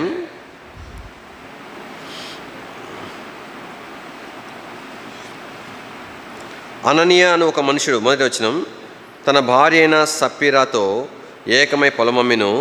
భార్య ఎరుకనే వాడు తన వెలలో కొంత దాచుకొని కొంత తెచ్చి అపోస్తుల పాదముల యొద్ద పెట్టెను. ఇక్కడ ఈ సందర్భం మనకు తెలుసు. అపోస్తులు ఆ రోజుల్లో ఒక ఒక ఒక ప్రకటన చేసినారు. ఏం చేశారు చెప్పండి? ఒక ప్రకటన అంటే ఒక మాట చెప్పాలంటే ఒక సూచన చేసినారనమాట. అంటే ఏమంటారంటే దాన్ని డిమాండ్ అయితే కాదు, ఇలా ఉంటే మంచిది కదా అనేటువంటి ఒక ప్రకటన చేస్తున్నారు. ఏం ప్రకటన చేస్తున్నారు? ప్రభు వచ్చినప్పుడు మనమందరం కూడా పరలోకానికి వెళ్ళాలి కదా, భూమి మీద మనలో హెచ్చుతగ్గులు ఉండకూడదు, అందరూ సమానంగా మనం ఉండాలా, మనకి ఇంకా వేరే పనే ఉండకూడదు, ఆయన రాకడ కొరకు ఎదురు చూస్తూ ఉండాలా అని చెప్పి వారు ఏం చేస్తారంటే ప్రకటన చేస్తే, ఆ రోజున విశ్వాసులు ఏం చేశారు చెప్పండి? వారి చిర ఆస్తులను తీసుకొని వచ్చి అపోస్తల పాదాల దగ్గర పెట్టేసినారు. చూడండి, ఒక మాట, ఒక అనౌన్స్మెంటే, ఒక ప్రకటన.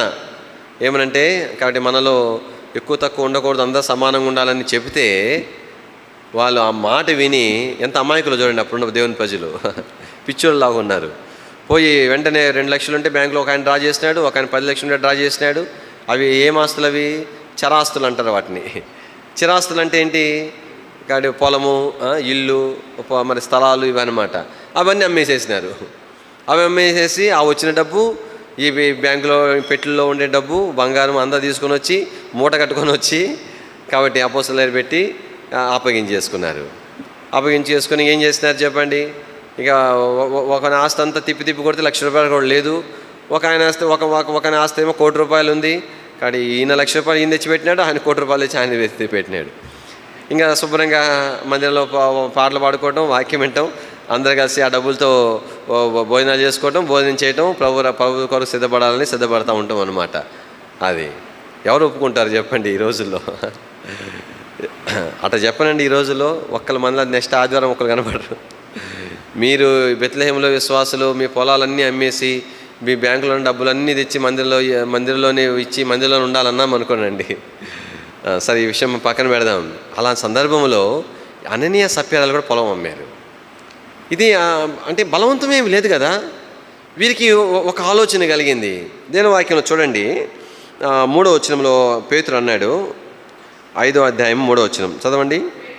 అప్పుడు పేతురు, అననీయ కొంత దాచుకొని పరిశుద్ధాత్మను మోసబుచ్చుటకు కొంచెం దాచుకున్నాడంట. అంటే చెప్పొచ్చు కదా కొంచెం దాచుకున్నాడని చెప్పి. అంటే అర్థం ఏంటి? అసలు ఇవ్వకపోయినా అని అడిగేవాళ్ళు లేరు. అసలు ఇవ్వలేదనుకోండి, పూర్తిగా ఇవ్వలేదనుకోండి, విశ్వాసాలంతా చెడ్డగా అనుకుంటారు. చూసావా అనని అన్న ఏందో మంచి విశ్వాసం అనుకుంటే, చూడు ఆయన ఇచ్చినాడు, ఈయన ఇచ్చినాడు, ఆఖరి ఇచ్చినప్పుడు ఈయనేమి దేవుని బిడ్డ అనుకుంటారు. మళ్ళీ అట్ట అనుకోకూడదు అనమాట. మొత్తం ఇచ్చేసినారు అనుకోండి. కాబట్టి మరి వీరికి కొన్ని ఆశలు, కోరికలు ఉంటాయి, కొన్ని పేతులు చెప్పలేని సంగతులు ఉంటాయి. వాటి కొరకు నెరవేరిపోరకే అవకాశం ఉండదు. అదేనో వాక్యంలో ఇక్కడ తలంపు ఏంటంటే పరిశుద్ధాత్మను మోసపుచ్చుటకు. అంటే అర్థమైందంటే అందరి విశ్వాసుల్లాగానే వీరు కూడా పరిశుద్ధాత్మ ద్వారా ఒప్పించబడ్డారనమాట. కానీ అదేది ఎవరో బలవంతం చేసిన కార్యం కాదు, అది పరిశుద్ధాత్మ దేవుని ద్వారా జరిగిన కార్యంలో భాగముగా. కానీ ఈ మనుషుడు ఒప్పించబడ్డాడు. పరిశుద్ధాత్మ దేవుడు తనలో కార్యం జరిగిస్తే తను తీర్మానం చేసుకున్నాడు, ప్రభు అలాగే కానీ నేను కూడా నాకున్నదంతా అమ్మివేసి కాబట్టి నేను కూడా అపోస్తలుల పాదాల దగ్గర పెట్టేస్తాను అని చెప్పి ఈ మనుషుడు కూడా తీర్మానం చేసుకున్నాడు. తీర్మానం చేసుకుంటే తర్వాత సాతాను ఏం చేశాడని చెప్పండి? అతని హృదయం ఏం చేశాడంట? ప్రేరేపించినాడంట. ఏమని ప్రేరేపించినాడు? మొత్తం ఇచ్చేసేట్లా కొంత పెట్టుకొని ప్రేరేపించినాడు.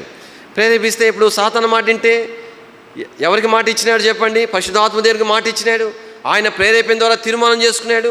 ప్రభు నేను ఇలా ఉంటానని చెప్పిన మనుషుడు ఇప్పుడు సాతాను ప్రేరేపణ లోబడబోతే ఎవరిని మోసగించినట్లు చెప్పండి? పరిశుద్ధాత్మ దేవుని మోసగించినట్లు, ఆయనకి ఇచ్చిన మాట తప్పినట్లు కదా. అననీయానికి అనుభవం ఎన్నోసార్లు మన జీవితాల్లో కూడా ఉంటుంది. ఎన్నోసార్లు తీర్మానం చేసుకుంటాం, ప్రభువుకి మాట ఇస్తాం, దేవుని యొక్క వాక్యం వింటుండగా, ప్రార్థన చేసుకుంటుండగా, ఎన్నోసార్లు వ్యక్తిగతంగా, కుటుంబంగా, దేవుని మందిరంలో. కాబట్టి మనం పరిశుద్ధాత్మ దేవుడు మనల్ని ఒప్పించినప్పుడు తీర్మానం చేసుకుంటాం. తీర్మానం చేసుకున్న వాళ్ళు ఏం చేస్తాం చెప్పండి? వెంటనే మళ్ళా సాతాను ప్రేరేపణ చేస్తాడు. ప్రేరేపణ చేస్తే అయ్యో నా ప్రభువుకి నేను మాట ఇచ్చినాను కదా, పరిశుద్ధాత్మ దేవుడు నా హృదయంలో కార్యం జరిగించిందే కదా ఈ తీర్మానం చేసుకున్నాను, నేను ఎట్లాగా ఆయనకి ఇచ్చిన మాట తప్పేది అని అనుకుంటామా చెప్పండి? వెంటనే కాబట్టి మోసం అన్నమాట. అన్ని మోసపు మాటలు, మోసపు ప్రార్థనలు, మోసపు తీర్మానాలు. అననీయ వంటి వారం కాదా చెప్పండి ఎన్నోసార్లు మన జీవితాలలో. అయితే నా తలంపు ఏంటంటే, ప్రభు మరి ఇక్కడ పేతురు అన్నాడు, పేతురు ఏమన్నాడంటే, ఎందుకు నువ్వు ఇలా చేసినావు? 5వ వచనం, అననీయ నువ్వు అంటే మనుషులతో కాదు దేవునితోనే అబద్ధం ఆడవని చెప్తే 5వ వచనంలో, అననీయ ఈ మాటలు వినగానే వినుచునే పడి ప్రాణము విడవగా వినిన వారికి అందరికీ మిగుల భయం. ఎప్పుడైతే ఆ మాట విన్నాడో పడిపోయి చనిపోయినాడు. ప్రాణం విడిచినాడు. పేతురు ఎంత భయపడాలి కదా. అమ్మో ఏంది ఈ పని అయిపోయింది, ఇక్కడ మంచిదే, హెచ్చరించడం అనేది తప్పని చెప్పము, అది మంచి పరిచర్య. అది ప్రాణం పోయింది. ఇక్కడ అననీయ చనిపోయినాడు. వెంటనే పేతురు తను అరే ఏమోలే, తర్వాత చిన్నగా దేవుడు తను హెచ్చరిస్తాడులే, మాట్లాడతాడని వదిలిపెడితే బాగుండేది కదా, ప్రార్థన చేస్తూ ఉంటే బాగుండేది కదా, ఎందుకు అనవసరంగా ఇలా చేస్తానని చెప్పి అనుకోవాలా. లేదా విశ్వాసులు కూడా ఏమవ్వాలనంటే, ఇక్కడ ఏం రాయబడిందంటే, మరి వినిన వారికి అందరికీ భయం కాదు రావాల్సింది, కోపం రావాలా. ఏమయ్యా నువ్వు చంపేస్తావా? ఇట్లా అయితే ఎవరు మిగులుతాం మేము? నువ్వేం సేవకుడువు? మమ్మల్ని చంపడానికి వచ్చినావా, సేవ చేయడానికి వచ్చినావా అనాలా. ఒకవేళ అలాగ అనితే పేతురు ఏమని చెప్పాలా? ఏమేమో నేను ఇట్లా ఇద్దానని నేను అనుకోలేదక్క, అన్న నేను అట్లాగా అనుకోలేదు బ్రదర్, దయచేసి ఏమనుకోవద్దు. కాబట్టి నేను దేవుని వాక్యం చెప్పి హెచ్చరించే పనిలో బాగా చెప్పినాను, కానీ ఆయన పాపం గుండె జబ్బు ఉందో ఏమో, మరి ఇట్లా అయిపోతే నేను ఊహించుకోలేదు అని చెప్పాల్సిన మనుషుడు ఆయన చనిపోయినాడు. యవనస్తులు తీసుకుపోయి పూడ్చిపెట్టినాడంట. ఇదంతా తెలియకుండా వాళ్ళ భార్య వచ్చింది. భార్య వస్తే ఏం చేశాడు చూడండి, దేవుని వాక్యంలో 7వ వచనం, ఇంచుమించు 3 గంటల సేపటికి వాని భార్య జరిగినది ఎరుగక లోపలికి వచ్చాను. అప్పుడు ఆమెను అడిగినాడు, అమ్మ ఏమైంది, ఇంతకే అమ్మారా అని అడిగినాడు అనమాట. అడిగితే ఆమె జవాబు చెప్పేసరికి చూడండి ఏమన్నాడు 9వ వచనం, అందుకు పేతురు ప్రభు యొక్క ఆత్మను శోధించుటకు మీరెందుకు ఏకీభవించితిరి? ఇంకేమన్నాడు తెలిసిన, ఇదిగో నీ పెనిమిటిని పాతి పెట్టిన వారి పాదములు వాకిటనే ఉన్నవి, వారు నిన్నును మోసుకొని పోదురు. ఓయమ్మ. వెంటనే ఆమె కూడా పడి ప్రాణం విడిచింది. పడుచు వారు తీసుకొని పోయి ఆమెను కూడా భూస్థాపన చేసినారు. అంటే తలంపు ఏంటంటే, ఏమి మనుషుడికి అంటే ఇదొక ఇచ్చ ఈయనకేమన్నా.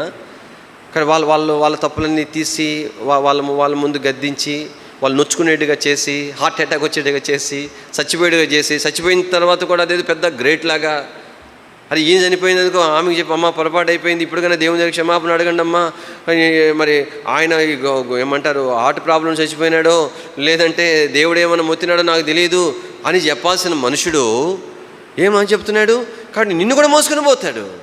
అంటే తలంపేంటి? కానీ పేతురు చేసినటువంటి పరిచర్య ఎలాంటి పరిచర్య చేశాడంటే, ఏదో ముఖస్తుతి యొక్క పరిచర్య చేసినవాడు కాదు. ఇక్కడ వారు చనిపోవడం పేతురుకు ఉద్దేశం కాదు. దేవుని ప్రజలు ఆత్మీయంగా సిద్ధపరచబడాలా. ఎంత కొన్ని విషయాలలో వారు కఠినంగా ఉండి వారితో కఠినంగా వ్యవహరించినారు. అయినా కూడా దేవుని ప్రజలు ఆ విషయమై కాబట్టి అపార్థం చేసుకోవడం మనం చూడలేం.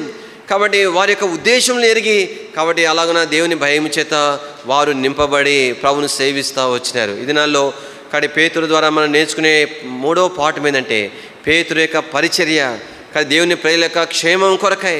కాబట్టి పరిచర్య చేస్తావు, ముఖస్తుతి కొరకు చేయలే. ఇట్లా చెప్తే గిఫ్ట్లు ఇస్తారో ఎవరో, ఇట్లా చెప్తే 4 రోజులను ఉండనిస్తున్నారో ఉండనివ్వరో, మళ్ళీ పంపించేస్తారేమో. అయితే కానీ గాక పరిచర్య ఏం పరిచర్య? దేవుని ప్రజల క్షేమం కొరకు చేసే పరిచర్య కావాలా. దేవుని ప్రజలు మేలు పొందాలా. ఒకవేళ సరి చేసుకుంటే కాబట్టి కక్షతోనూ నేను ఆ పని చేయకూడదు. అబ్బా దొరికాడరా, ఈ దెబ్బతో నేను ఆల్రెడీ అతని మీద ఆమె నా కోపం ఉంది, ఈ బలహీనతను బట్టి కక్ష తీర్చుకోవాలని నేను చేయకూడదు. నా సహోదరుడు నా సహోదరి నుంచి అయ్యో ఈ బలహీనతలో ఉన్నాడే, కానీ దీనిలో ఉంటే నష్టపోతాడే, ఆత్మీయంగా ఆమె మేలు పొందలేదే అని చెప్పి ప్రార్థనాపూర్వకంగా ఈ పరిచర్య నేను చేయవలసి ఉంది. అలా చేసినప్పుడు మంచి మనసుతో తీసుకోపోని, అలా చెప్పానని చెప్పి నా మీద కక్ష పెట్టుకొని, అలా చెప్పడం వలన అయ్యో బ్రదర్ థ్యాంక్ యూ బ్రదర్ నన్ను రచించడం నీకు వందనాలని చెప్పకపోగా నాకు కీడు చేయడానికి పూనుకొని, నా పని అంటే నా మీద పెట్టుకుని చెప్తున్నాను. దేవుని ప్రజలుగా మన పని పరిచర్య ఏంటంటే దేవుని ప్రజల క్షేమం కొరకు మనం పరిచర్య చేయాలా. అర్థమవుతుందా? అందుకని ఒకవేళ మంచిగా దేవుని ప్రజలకు అనుకూలమని చెప్పి వాళ్ళు ఎట్టున్నా విడిచిపెట్టేస్తే మంచి మంచి గిఫ్ట్లు వస్తాయి, 4 సంవత్సరాలు ఎక్కువ ఉండొచ్చు కదండి. ఇది మంచి సంఘం అనుకోండి, బెత్లెహేం సంఘం సహజంగా సంఘాల సంఘం చెబుతున్నాను. అందుకని సేవకులంగా ఒక స్థలానికి వెళ్తున్నామంటే అక్కడి నుండి వెళ్ళిపోవడానికి కూడా సిద్ధపడి ఆడ స్థలానికి వెళ్తాం మేము. ఈ దినాలు అలాంటివి. ప్రారంభంలో నేను టర్బీలో 7 సంవత్సరాలు ఉన్నాను. మొదటి సంఘంలో 7 సంవత్సరాలు, తర్వాత సంఘంలో 7 సంవత్సరాలు ఉన్నాను. అప్పుడు నేను అనుకున్న ఏడకపోయిన 7 సంవత్సరాలు కావాలి, 7 కంటిన్యూ అవుతుందంటే తర్వాత బ్రేక్ పడిపోయింది. తర్వాత 4 సంవత్సరాలు ఉన్నాం. ఆ తర్వాత ఇంకో స్థలంలో 4 సంవత్సరాలు ఉన్నాం. ఓహో 7 పోయి 4 అయింది కావాలనుకున్నా. ఆ తర్వాత ఒక స్థలంలో 2 సంవత్సరాలు ఉన్నాను. మళ్ళీ ఇక్కడ రాకముందు మళ్ళీ 4 సంవత్సరాలు ఉన్నాను ఓ సంఘంలో. అప్పుడు నాకు అర్థమైపోయింది అనమాట. కాబట్టి మన పని ఏం లేదురా, కానీ పరిస్థితులు కాదు, మనుషులు కాదు, మేఘాన్ని చూస్తూ ఉండాల్సిందే. ఒకసారి విశ్వాసులు అడ్డుపడతారు, అన్న ఉండాల్సిందే అని చెప్పి మేము నెల్లూరులో మా యొక్క బదిలీ లెటర్ వచ్చింది. అన్నోళ్ళు బదిలీ చేసిన తర్వాత వాళ్ళు కూడా ఊహించలేదు బదిలీ అంటే అంత సడన్గా బదిలీ చేస్తారని వాళ్ళు ఊహించలేదు. వచ్చిన తర్వాత ఇంకా నేను మెసేజ్ పెట్టిన తర్వాత సండే మీటింగ్ పెట్టుకున్నారనమాట. మీటింగ్ పెట్టి వాళ్ళు నన్ను ఒకటే చెప్పిన, లేదన్నా మీరు ఉండాల్సిందే అని. నేను చెప్పానంటే దేవుని చిత్తం అంతే, నాకు ఉండాలని ఉంది, ఇక మంచి పరిచర్య ఉంది కాబట్టి ఇంకా కొంతకాలం ఉండాలని నేను ప్రార్థన చేసుకుంటున్నాను. కానీ మరి మేఘం కదిలింది కదా, మేము కదలాల్సిందే అని చెప్పి ఏం చేస్తామనంటే ఇంక అప్పుడు వాళ్ళు ఏం చేస్తారో తెలిసిన వెంటనే, లేదన్నా మేము ఎట్లయినా నీ ట్రాన్స్ఫర్ ఆపుదాము అని చెప్పి పాపం నెల్లూరు నుంచి వెహికల్ వేసుకొని బయలుదేరి ఎక్కడికి పోయినారు, అప్పుడు శ్రీకాళహస్తిలో అన్నోళ్ళు ఉంటే అన్నోళ్ళు అక్కడికి వెళ్ళినారనమాట. అక్కడికి వెళ్ళేసరికి వీళ్ళు వెళ్ళేసరికి అన్నోళ్ళు తిరుపతికి వెళ్ళిపోయారు. అన్న తిరుపతికి మధ్యరాత్రి వెళ్ళారనమాట. ఆ సంగతి నాకు తెలిసి అది జిల్లా హెడ్ క్వార్టర్, మంచి ప్లేస్ అండి అది. అయితే నేను ఫోన్ చేసి చెప్పాను అనకి, అన్న వీళ్ళు కాబట్టి నా బదిలీ విషయం ఆపడానికి వస్తున్నారు, వాళ్ళ మాట వినొద్దండి అని చెప్పాను అనమాట. చెప్తే తీరా వాళ్ళు ఎందుకయ్యా ఎంత కష్టపడి వచ్చినారు, మీరు అర్ధరాత్రి టైంలో వచ్చినారు, సేవకుడు ఇలా చెప్పినాడు, మేము ఏమనంటే వాళ్ళ మాట వినొద్దని చెప్పినాడు అని. ఆ ముందు ఆదివారం కూడా సెండ్ ఆఫ్ మీటింగ్లో కూడా చెప్పినారు, ఎట్ల లిబరీస్లో సేవకుని బోనిం సిస్టర్స్ ఏమన్నారంటే గేట్ వేసి పడేస్తాం, తాళాలు వేస్తాం, ఎట్లా కదులుతావు చూస్తామన్నారు. నా తలంపోయిందంటే ఇవన్నీ ఎందుకు చెప్తున్నానంటే, పిల్లరా పేతురు పరిచర్య ఏం పరిచర్య అంటే దేవుని ప్రజల క్షేమం కొరకై చేసిన పరిచర్య. కొన్నిసార్లు ఇబ్బందికరంగా అనిపించిన పేతురు కూడా బాధ కలిగి ఉండొచ్చు, అననీయ మరణం ద్వారా, తన భార్య మరణం ద్వారా. కాబట్టి అయినా కూడా పేతురులో ఉన్నటువంటి తీర్మానం ఏంటంటే దేవుని ప్రజలు కొన్ని సందర్భాల్లో కఠినమైన విధానంలోనైనా సరే వారు సరి చేయబడాలా, వారు దేవుని మహిమ కొరకు ఆత్మీయంగా సిద్ధపరచబడాలా. అదే తన తీర్మానం, తన ఆశ. అందుకే దినాల్లో దేవుని ప్రజలంగా జ్ఞాపం చేసుకుందాం, ఇటువంటి పరిచర్యను కోరేటువంటి వారుగా మనం ఉంటున్నామా అనేది ప్రాముఖ్యమైన ప్రశ్న. కాబట్టి ప్రభుత్వం మనం చెప్పగలమా, ప్రభా కాబట్టి నీ వాక్యం ద్వారా నన్ను హెచ్చరించు, కాబట్టి నన్ను సరిచేయట కొరకై నువ్వు ఎవరిని వాడుకున్నా పర్వాలే, చిన్న పిల్లోడు వచ్చి గద్దించినా నేను సరి చేసుకుంటా ప్రభా అని చెప్పగలమా చెప్పండి. దేని వాక్యంలో ఇక్కడ ఒక మనుషుడి గురించి మనం చూస్తాము. ఇది 5వ అధ్యాయం పైన 4వ అధ్యాయం చివరిలో ఆయన పేరేంటో తెలిసిన యోసేపు. 36 వచ్చింది చూడండి, 4వ అధ్యాయం 36. కుప్రలో పుట్టిన లేవీడగు యోసేపు అని ఒకడుండెను. కాబట్టి అతని పేరు యోసేపు. అయితే అపోస్తులు ఏం చేశారంటే ఇంకో పేరు పెట్టినారు. ఏం పేరు పెట్టారు? బర్నబా అని పేరు పెట్టారంట. ఎందుకు పేరు మార్చినారు? ఆయనేం అడగలేదు, కానీ ఇక్కడ అడిగినట్టేం లేదు, కానీ అపోస్తులే పెట్టారు అతనికి ఆ పేరు. అందుకని బర్నబా అంటే అర్థం ఏంటంట, అక్కడే రాయబడింది, హెచ్చరిక పుత్రుడు అను అర్థమిచ్చు అని. అంటే అందరికీ కూడా బర్నబా ఏం చేస్తున్నాడంటే, ఎవరైనా ఆత్మీయంగా సరిగ్గా లేకపోతే అందరికి చెప్తున్నాడు, అన్న అట్లా ఉండకూడదన్నా, అట్లా ఉండకూడదు, మీరు సువార్తకు మీరు వచ్చి ఉంటే బాగుండేది కదా, లేదంటే ఇగో నువ్వు అలా అట్లా చేశాను విన్నాను, చాలా బాధపడ్డాను, అట్లా చేయకుండా ఉంటే బాగుండేది కదా అని చెప్పి అందరినీ కూడా ప్రేమతో హెచ్చరిస్తూ ఉన్నాడు. ఇది చూసిన తర్వాత వీళ్ళు అపోస్తులు ఏం చేశారంటే ఆయనకు హెచ్చరిక పుత్రుడు, ఈయన యోసేపు కాదు బర్నబా అని పెట్టేసినారు. అయితే హెచ్చరిక పుత్రుడు అన్న దగ్గర కాబట్టి ఇన్పుట్లో ఒకటనేసి రాయబడింది. ఏం రాయబడింది చూడండి, ఆదరణ పుత్రుడు. చూసారా ఎట్లాగా ఆదరణ వస్తుంది చెప్పండి దేవుని పిల్లకి? ఆదరణ ఎప్పుడు? హెచ్చరిక ద్వారా ఆదరణ వస్తుంది, జ్ఞాపం పెట్టుకోనండి. కానీ పైన పొగడ్తలు పోతలు ప్రాణాలు తీస్తాయి అవి. అర్థమవుతుందా? ఇప్పుడు సహజంగా ఒకసారి వైద్యుల ఎదుగు వెళ్తాము, వైద్యుల ఎదుగు వెళ్తే ఆపరేషన్ చేయాలంటారు. ఒక్కొక్క డాక్టర్ ఏమంటాడు, ఏం పర్వాలేదు నేను మందులతో తగ్గిస్తానంటాడు. అప్పుడు మనకి ఎవరిది బాగా నచ్చింది చెప్పండి? ఎవరిది బాగా నచ్చింది? మందులతో తగ్గిస్తానని అనిపిద్ది అనమాట. పైన పూత రాసుకో, ఈ ట్యాబ్లెట్ వేసుకొని ఇచ్చి పంపిస్తాడు. అది ముదిరిపోయిన తర్వాత అప్పుడు పరిగెత్తుకొని మనం వెళ్తాం అనమాట. దేనికోసం చెప్పండి? ఆపరేషన్ కొరకు. కానీ తలంపు ఏంటంటే, కానీ ఈ హెచ్చరిక అనేటువంటిది కఠినంగా అనిపించినా కూడా పిల్లరా, అది మనకు ఆత్మీయ జీవితంలో ఏమి ఇస్తుంది చెప్పండి? ఆదరణ. ఆదరణ అంటే ఎట్లాగా? ఆ హెచ్చరిక ద్వారా సరిచేయబడతాం, కాదు ఆ హెచ్చరిక ద్వారా నూతనమైన తిరుమలం రాగలుగుతాం. దాని ద్వారా ఆదరణ కలుగుతుంది, సంతోషం కలుగుతుంది. ఇద్దరి పరిచర్ల గురించి నేను గుర్తు చేస్తాను. మోషే పరిచర్య, అహరోను పరిచర్య. మోషే పరిచర్య ఎలా అంటే చెప్పండి? ఇది బనబాజేస్ లాంటి పరిచర్యే. అందుకని మోషే మీద అంతగా ఘనంగా దేవుడు వాడుకున్నా కూడా పలు పర్యాయాలు మోషే మీద ఇశ్రాయేల్ ప్రజలు ఏం చేస్తున్నారు చెప్పండి? రాళ్ళు తీసుకున్నారంట, సంబాలను చూస్తున్నారంట, ఎన్నెన్నో పరిస్థితులు జరిగినాయి. మోషేకి విరోధంగా లేస్తూ వచ్చినారు. అయితే అహరోను ఆ కిటుకుని కనిపెట్టేసినాడు. అహరోను అంటే ఇంత పోయిన సేవడు అనుకునేరు. మోషే సహోదరుడు అహరోను. అగా ఇది లేనిపోయిన మా అన్న ఇది మోషే లేనిపోయిన ఈ పని పెట్టుకున్నాడు, బలి కిటుకు కనిపెట్టినాడు అనమాట. ఏమిలే, వాళ్ళు ఎట్ట చెప్తే అట్ట తిన్నామనుకోండి, అస్సలు బంగారంగా చూసుకుంటారు. బిర్యానీ ప్యాకెట్లు వస్తాయా, వేలు డబ్బులు వస్తాయి, ఎట్లా ఉంటే అట్లా ఉంటుంది అనుకొని ఏం చేశాడంటే, వాళ్ళందరూ వచ్చి మాకు మోషే ఎడిపోయినాడు అంటే ఏం చేయమంటారు అన్నాడు. దూడ చేయమన్నారు.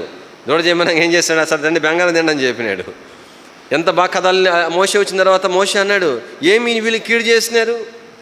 వాళ్ళు అడిగినారు అనుకో, నువ్వు సరి చేయాలి కదా, తప్పు అని చెప్పాలి కదా, విగ్రహారాధన పాపము అని చెప్పాలి కదా. అంటే ఈయన ఎంత బాగా కథలన్నాడు తెలిసినండి. నాకేం తెలీదు, బంగారం తెచ్చారంట, నిప్పులు వేయంగానే దూడ అయిపోయిందంట. అటు అయిపోతుంది దూడ చెప్పండి. అని తలంపోయిందంటే పిల్లరా, దేవుని ప్రజలంగా జ్ఞాపకం పెట్టుకోవాలా. మొట్టమొదటిగా పేతురు పరిచర్య ద్వారా మనం నేర్చుకునే మొదటి పాఠం ఏంటంటే, పేతురు దేవుని వాక్యమును నేర్చుకునేవాడు. ఈ దినాల్లో కూడా దేవుని వాక్యము ఎంతో ఆశతో వినాలా. దేవుని వాక్యం అంటే తలంపులు మర్మాలు కాదు. దేవుని వాక్యం ద్వారా దేవుని హృదయాన్ని మనం తెలుసుకోవాలా. కాబట్టి ఎలా నడుచుకోవాలో ఎలా నడుచుకోకూడదో దేవుని వాక్యం ద్వారా మనము నేర్పించబడవలసి ఉన్నది. రెండవదిగా పేతురు వలె దేవుని ఆత్మచేత నింపబడాలా. దాని కొరకే మనం ఖాళీ చేసుకోవాలా. దేవుని యొక్క ఆత్మ యొక్క స్వాధీనంలోనికి మనల్ని మనము తెచ్చుకోవలసిన వారుగా ఉంటున్నాం. మూడవదిగా కాబట్టి పేతురు పరిచయం ద్వారా నేర్చుకునే పాఠం ఏంటంటే, కాబట్టి నీవు నేను ఆత్మీయంగా మేలు పొందుడు కొరకాయి, ఆశీర్వాదం పొందుడు కొరకాయి, ఆరోగ్యం పొందుడు కొరకాయి, ఆదరణ పొందుడు కొరకాయి మనము కాబట్టి ఆయా సాధనల ద్వారా హెచ్చరింపబడవలసిన వారికి ఉన్నాం. కాబట్టి గద్దింపును మనము మరి ఆహ్వానించవలసిన వారికి ఉంటున్నాము, హెచ్చరికను స్వీకరించవలసిన వారికి ఉంటున్నాం. అందుకనే దేవుని వాక్యంలో దావీదు అన్నాడు, నీతిమంతులు నన్ను కొట్టుట ఏమంట చెప్పండి? ఆయనకు తైలాభిషేకం అంట. మనం ఒక మాట అంటే ఒప్పుకుంటామా చెప్పండి? కొట్టేదాకా తర్వాత సంగతి. తలంపు ఏంటంటే, ఇక్కడ పేతురు పరిచయం ద్వారా మనం నేర్చుకునే పాఠం ఏంటంటే, దేవుని యొక్క ఉద్దేశం ఏంటంటే, పేతురు ఉద్దేశం కూడా అదే, వాళ్ళు నష్టపరచాలని కాదు. కాబట్టి అందుకని మనం ప్రార్థన చేసుకోవాలి. ప్రభా, కాబట్టి నేను ఏ విషయాలైతే నీకు లోబడలేదో నన్ను కఠినంగా హెచ్చరించు, అవసరమైతే నన్ను శిక్షించిన సరిచేయి ప్రభు అని ప్రభుతో చెప్పాలి మనం. అందుకు నేను ఒక చిన్న వచ్చిన బాగా నేను జ్ఞాపం చేస్తాను. రండి, కీర్తన గ్రంథం 2వ కీర్తన 11వ వచనం చదవండి.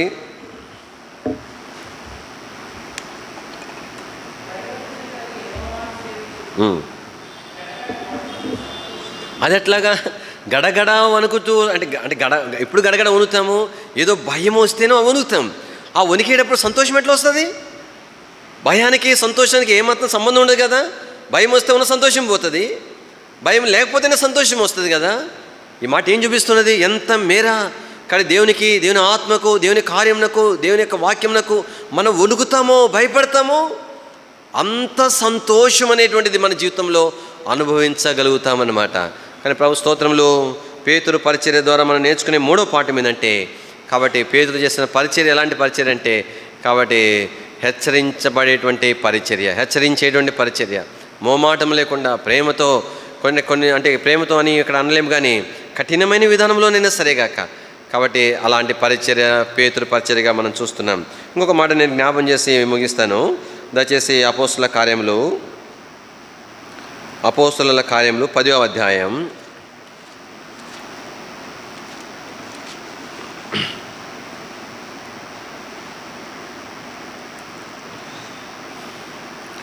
10వ అధ్యాయంలో దేవుడు పేతురుకు ఒక పాఠాన్ని నేర్పిస్తున్నాడు.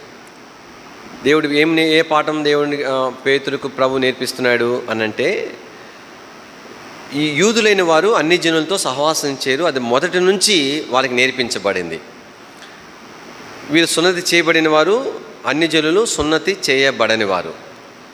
ఎంతగా ఈ యొక్క దీని విషయమై వారు నేర్పించబడ్డారనంటే, సహజంగా అంటే నేను పక్క పోన్లేండి. సరే, మరి సమరయులు ఉండేవారు.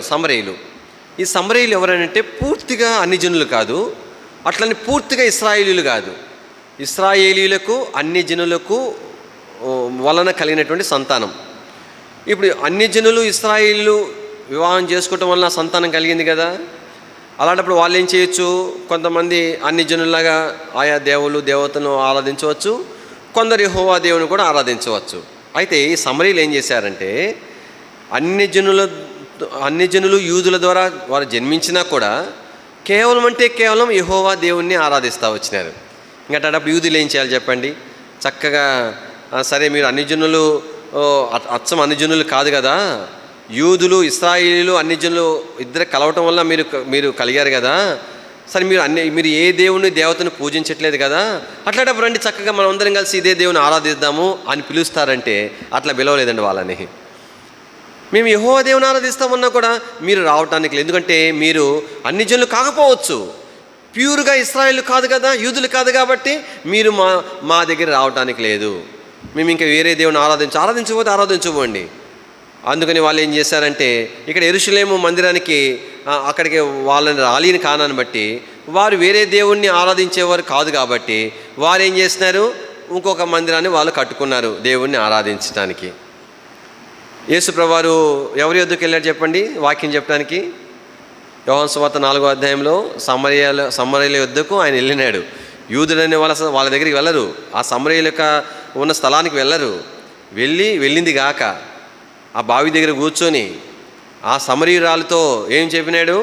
అమ్మా నాకు నీళ్లు పోయి అని చెప్పినాడు అనమాట. అరే, సమరయులతో అసలు సహవాసమే చేయరు యూదులు, ఈయన పోయింది గాక వాళ్ళతో మంచిలు అడిగి ఇప్పించుకుంటున్నాడు. అప్పుడు ఆమె చెప్పింది, అయ్యా నేను చూస్తూ ఉంటే నీ డ్రెస్ అంతా చూస్తేనేమో నువ్వు యూదుడిలాగా ఉన్నావు, మేమేమో సమరయులము, యూదులు సమరయులతో సహవాసం చేయరు కదా, మేమిచ్చే నీళ్ళు మీరు తాగరు కదా అని చెప్పి ఆమె అడుగుతుంది అనమాట. ఆ సందర్భం మనం ఎరుగుదాం అని ఎందుకు ఇవన్నీ చెప్తున్నానంటే, కాబట్టి సమరయులు అంటే యెహోవా దేవుని ఆరాధించే వాళ్ళనే వీళ్ళు కలవనినప్పుడు అన్ని జనులతో ఎట్లా సహవాసం చేస్తారు? అయితే దేవుని ఉద్దేశం ఏంటంటే, ప్రభువు యేసుక్రీస్తు వారు కేవలం యూదుల కొరకే మాత్రమే కాదు, లోకంలో అందరి కొరకు ప్రభువు యేసుక్రీస్తు వారు. అందుకనే ప్రభు ముందుగానే వాగ్దానం చేసినాడు. చూడండి దేవుని వాక్యంలో ఈ భాగం ఎట్లానే పెట్టుకోనండి. ఆదికాండము అబ్రహాముతో ప్రభు తనను పిలిచినప్పుడు అబ్రహాముతో ఏం చెప్పినాడు? అప్పటికి తన అబ్రాము 12వ అధ్యాయం, ఆదికాండము 12వ అధ్యాయము 3వ వచనం చదవండి.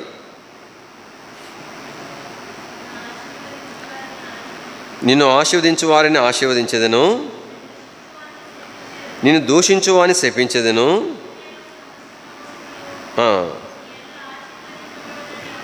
కాబట్టి ఈ ఆశీర్వాదం ఎవరి కోసమంట? భూమి యొక్క సమస్త వంశములు కూడా ఆశీర్వించబడతాయి.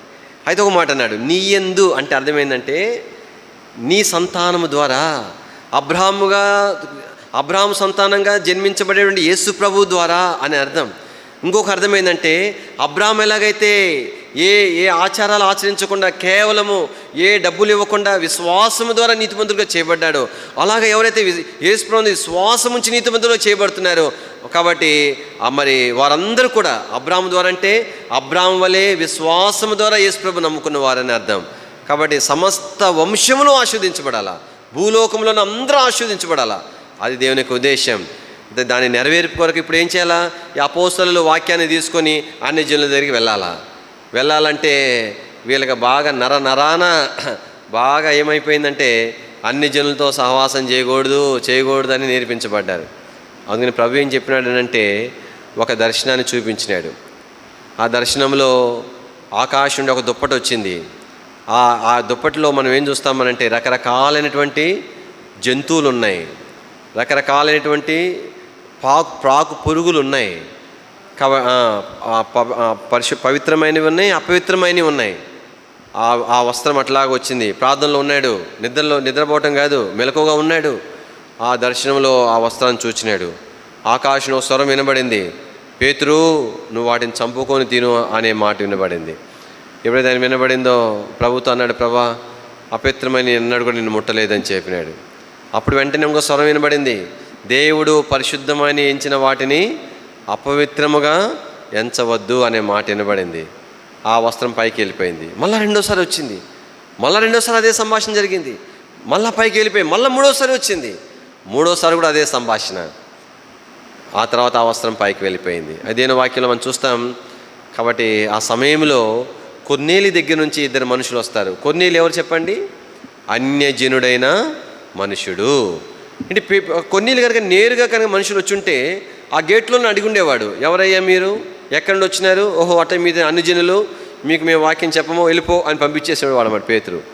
ఎప్పుడైతే ఆ దర్శనం వచ్చిన తర్వాత ఆ మనుషులు వచ్చినాడో అప్పుడు పేతురుకి అర్థమైపోయింది. ఏమర్థమైపోయింది? అన్యజనులు కూడా దేవుడు ఏర్పాటు చేసుకున్నాడు. నేను ధర్మశాస్త్రం ద్వారా ఏవైతే అపవిత్రమని ఎంచినానో కాబట్టి వాటన్నిటినీ దేవుడు పవిత్రంగా ఎంచుతున్నాడు. అన్ని జనులైన వారు కాబట్టి వారు కూడా దేవుడు ఏర్పాటు చేసుకున్నాడని సత్యాన్ని ఎరిగి తాను వెళ్ళి వాళ్ళకు వాక్యం చెప్పినాడు. వాక్యం చెప్పేటప్పుడు వాళ్ళకే చెప్పాడు ఆ మాట, నేను యూదుడను, అన్ని జనుల ఎదుగు నేను అన్నాడు రాను. అన్ని జనులంటే మాకు ఎలాంటి ఉద్దేశం ఏంటంటే ఒక మాట చెప్పినాడు చూడండి. అపోస్తుల కార్యములు 10వ అధ్యాయము 28వ వచనం.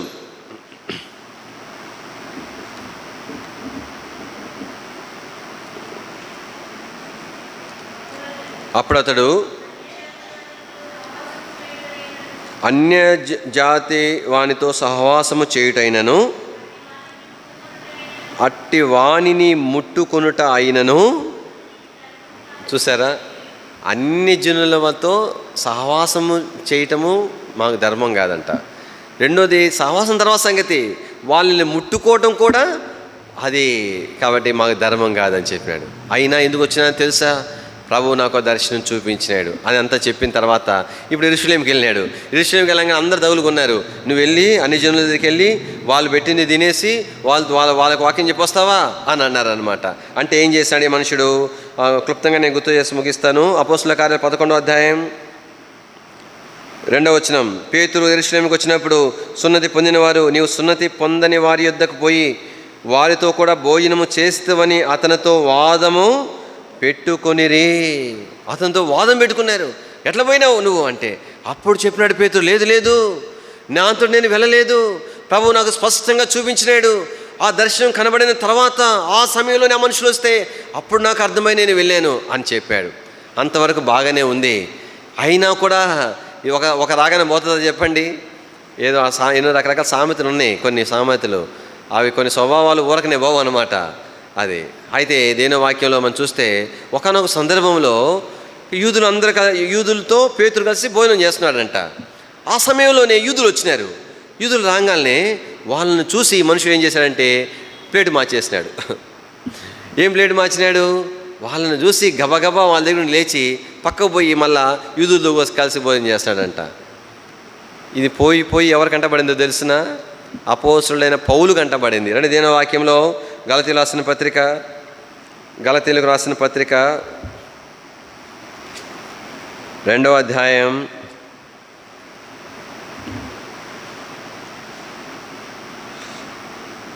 11-12 వచనాలు. అయితే కేఫా అంతియొకకు వచ్చినప్పుడు అతడు అపరాధిగా తీర్చబడిన గనుక నేను ముఖాముఖిగా అతను ఎదిరించి తిని. ఎందుకు అపరాధి అంట? ఏలైనగా యాకోబు నొద్ద నుండి కొందరు రాకమునుపు, కొందరంటే ఎవరు? వాళ్ళు యూదులు. రాకమునుపు అతడు అన్ని జనులతో భోజనము చేయుచుండెను కానీ వారు రాగానే సున్నతి పొందిన వారికి భయపడి వెనుక తీసి వేరైపోయినాడంట. వెంటనే పౌలు ఏం చేశాడు తెలిసిన? కాబట్టి అతనిని మరి గద్దించినాడంట. 14 వచనం. వారు సువార్త సత్యం చొప్పున క్రమంగా నడుచుకోకపోవట నేను చూసినప్పుడు అందరి ఎదుట కేఫాతో నేను చెప్పింది ఏమనగా అందరి ముందు గద్దించినాడంట. చూడండి, అంటే తలంపు ఏంటంటే ఈ భాగం ద్వారా మనం నేర్చుకునే పాఠం ఏంటంటే, కాబట్టి ఏ విషయాలైతే తను ఇంకా నేర్పించబడవలసి ఉందో, ఇంకా ఏ విషయాలైతే నేర్చుకోవడానికి తనకు ఏమాత్రము ఇష్టం లేకుండా ఉందో, దేవుడు చూడండి ఎంత దీర్ఘశాంతంతో, ఎంత ఓపికతో ఒక దర్శనం చూపించి మిగతా వాళ్ళందరూ ఉన్నారు కదా, లేదు పేతురు ప్రాముఖ్యమైన వాడు దేవునికి. అందుకనేసి శిష్యుల యొక్క జాబితాలో మొట్టమొదటిగా పేతురు ఉంచబడ్డాడు. కాబట్టి ఏదైనా సరి చేయబడాల్సి వస్తే మొదట పేతురు సరి చేయబడాలా, అది ముఖ్యం అనడానికి గుర్తు. మిగతా వాళ్ళంతా తర్వాత సంగతి. చిన్న తప్పు వచ్చినా దేవుడు తాను ప్రేమించే వాళ్ళు గుర్తేంటో తెలుసునండి, చిన్న తప్పున్నా వెంటనే శిక్షిస్తాడు. అది దేవుడు నన్ను ప్రేమిస్తున్నాడు అంటానికి గుర్తు. నేను ఎన్ని తప్పులు చేసినా పట్టించుకోవాలంటే అర్థమైందని చెప్పండి, దేవుడు నన్ను విడిచిపెట్టాడు అంటానికి గుర్తు. పేతురు అలా కాదు, దేవుడు ఎంత దీర్ఘశాంతంతో తనకు నేర్పించినాడు. అతి విచారమైన సంగతి ఏంటంటే తను ఏమి నేర్పించబడ్డాడో దాని విషయంలో మళ్ళీ తప్పిపోయినాడు ఆ మనుషుడు. అయినా మన ప్రభు ఎంత నమ్మదగిన దేవుడు అంటే పౌలు ద్వారా మరలా తిరిగి తాను హెచ్చరించబడ్డ కొరకై ప్రభు సహాయం చేస్తూ వచ్చినాడు. అందుకనే దేని వాక్యంలో ఆ తర్వాత క్రమంలో ఈ సున్నతి చేయబడేవారు, సున్నతి చేయబడిన వారు వారిని సంఘంలో చేర్చుకోవాలా లేదా అనే దాని మీద పెద్ద ఒక సంఘాల్లో ఒక గలిబిలి ఏర్పడింది. రండి దేని వాక్యంలో నుంచి అపోస్తుల కార్యములు 15వ అధ్యాయం. అపోస్తుల కార్యములు 15వ అధ్యాయము మొదటి వచనం. కొందరు యూదే నుండి వచ్చి, మీరు మోషే నియమించిన ఆచారం చొప్పున సున్నతి పొందితేనే కానీ రక్షణ పొందలేరని సహోదరులకు బోధించిరి. అంటే అన్ని జనులు కూడా సున్నతి పొందాలా అనేటువంటిది ఆ బోధ అనమాట. బోధిస్తే దాని విషయం ఏమైందంటే 2వ వచనం చూడండి. పౌలుకును బర్నబాకును వారితో విశేష వాదమును తర్కమును కలిగినను ఈ అంశము విషయమై పౌలును బర్నబాయు తమలో మరి కొందరును యెరూషలేమునకు అపోస్తుల యొద్దకు పెద్దల యొద్దకు వెళ్ళవలనని సహోదరులు నిశ్చయించిరి. దాని గురించి ఏమైందంటే చెప్పండి, విశేషమైన వివాదము తర్కం, అంటే వాదులాడుకున్నారనమాట. అదట్ట కరెక్ట్, ఇట్లా ఇది ఎందుకు కరెక్టు, తప్పేముంది, సున్నతి చేసుకుంటే అదేం పెద్ద ఆపరేషనా, చిన్న పనే కదా, ఇట్లాగనమాట. అక్కడ తేరలేదు. అప్పుడు ఏం చేశారంటే అపోస్తుల ఎదుగు ఆ సంగతిని తీసుకుని పోయినారు. తీసుకుపోతే అక్కడైనా వెంటనే తేలిందా, అక్కడ కూడా తేలలే. చూడండి దీని వాక్యంలో దయచేసి 6వ వచనం. అప్పుడు అపోస్తులను పెద్దలను ఈ సంగతిని గురించి ఆలోచించుటకు కూడుకొనిరి. చదవండి. బహుతర్కము జరిగింది, అక్కడ కూడా తర్కం జరిగింది. అది ఒక కొలికి రావట్లే. బహుతర్కము జరిగిన తర్వాత చదవండి. తర్వాత పేతురు ద్వారా సొల్యూషన్ వచ్చిందండి. ఎట్లా వచ్చింది అంటే పౌలు బర్నబా వాళ్ళతో ఎంత వాదన చేసినా వాళ్ళు పరిష్కారం రాలేదు కదా. యెరూషలేములో అపోస్తులు అందరూ కలిసి దానికి వచ్చి ఎంతగా డిస్కస్ చేసిన తర్కాలు వాదనలన్నీ కూడా పరిష్కారం రాలేదు కదా. పేతురు ద్వారా ఎట్లా వచ్చింది? పేతురు ఆ విషయమై నేర్పించబడినా మళ్ళా తప్పిపోయిన తర్వాత హెచ్చరిక ద్వారా మళ్ళీ సరిచేయబడ్డాడు. కనుకనే వారందరికీ కూడా నేర్పించగలిగినాడు. ఇది నాలో దేవుని ప్రజలంగా పేతురు పరిచయం ద్వారా మనం నేర్చుకునే నాలుగో పాఠం ఏంటంటే, ప్రియులరా, ఇది నాలో ప్రతి విషయము కూడా నీవు నేను ఏం చేయబడవలసింది చెప్పండి, దేవుని ఇంటిలో నేర్పించబడవలసిన వారంగా ఉంటున్నాం. కొన్నిసార్లు నేర్పించబడిన విషయాలు తప్పిపోయినప్పటికీ కూడా మరలా సరి చేసుకునవలసిన వారు ఉంటున్నాం. ఎప్పుడైతే నేను నేర్పించబడినా కూడా నేను తప్పిపోయిన తర్వాత నేను దేవుని కృపచేత సరిచేయబడతానో అప్పుడు నాకు ఒక ఆధిక్యత దొరుకుతుంది. ఏంటి ఆధిక్యత? ఏ విషయంలో నేను నేర్పించబడ్డానో, ఏ విషయంలో ఇంతకుముందు నేను మళ్ళీ తప్పిపోయానో ఆ విషయమై ఇతరులకు బోధించడానికి సామర్థ్య గలవానిగా చేయబడతాను. దాని కొరకే వాక్య పరిజ్ఞానం సరిపోదు, దాని కొరకే సేవానుభవము పనికిరాదు. ఏం పనికి వస్తుంది? నేను నేర్పించబడవలసి ఉన్నది. ఇక్కడ పిల్లరా, పౌలు యొక్క పేతురు యొక్క పరిచయంలో మనం నేర్చుకునే 4వ పాఠం ఏంటంటే, పేతురు నేర్పించబడి ఇతరులు నేర్పించడానికి తగిన సాధనంగా తాను చేయబడ్డాడు. ఇది నాలో నేనే నేర్పించబడకపోతే, నేనే సరి చేసుకోకపోతే ఎలాగైనా దేవుని ఇతరులకు నేను నేర్పించగలుగుతాను చెప్పండి.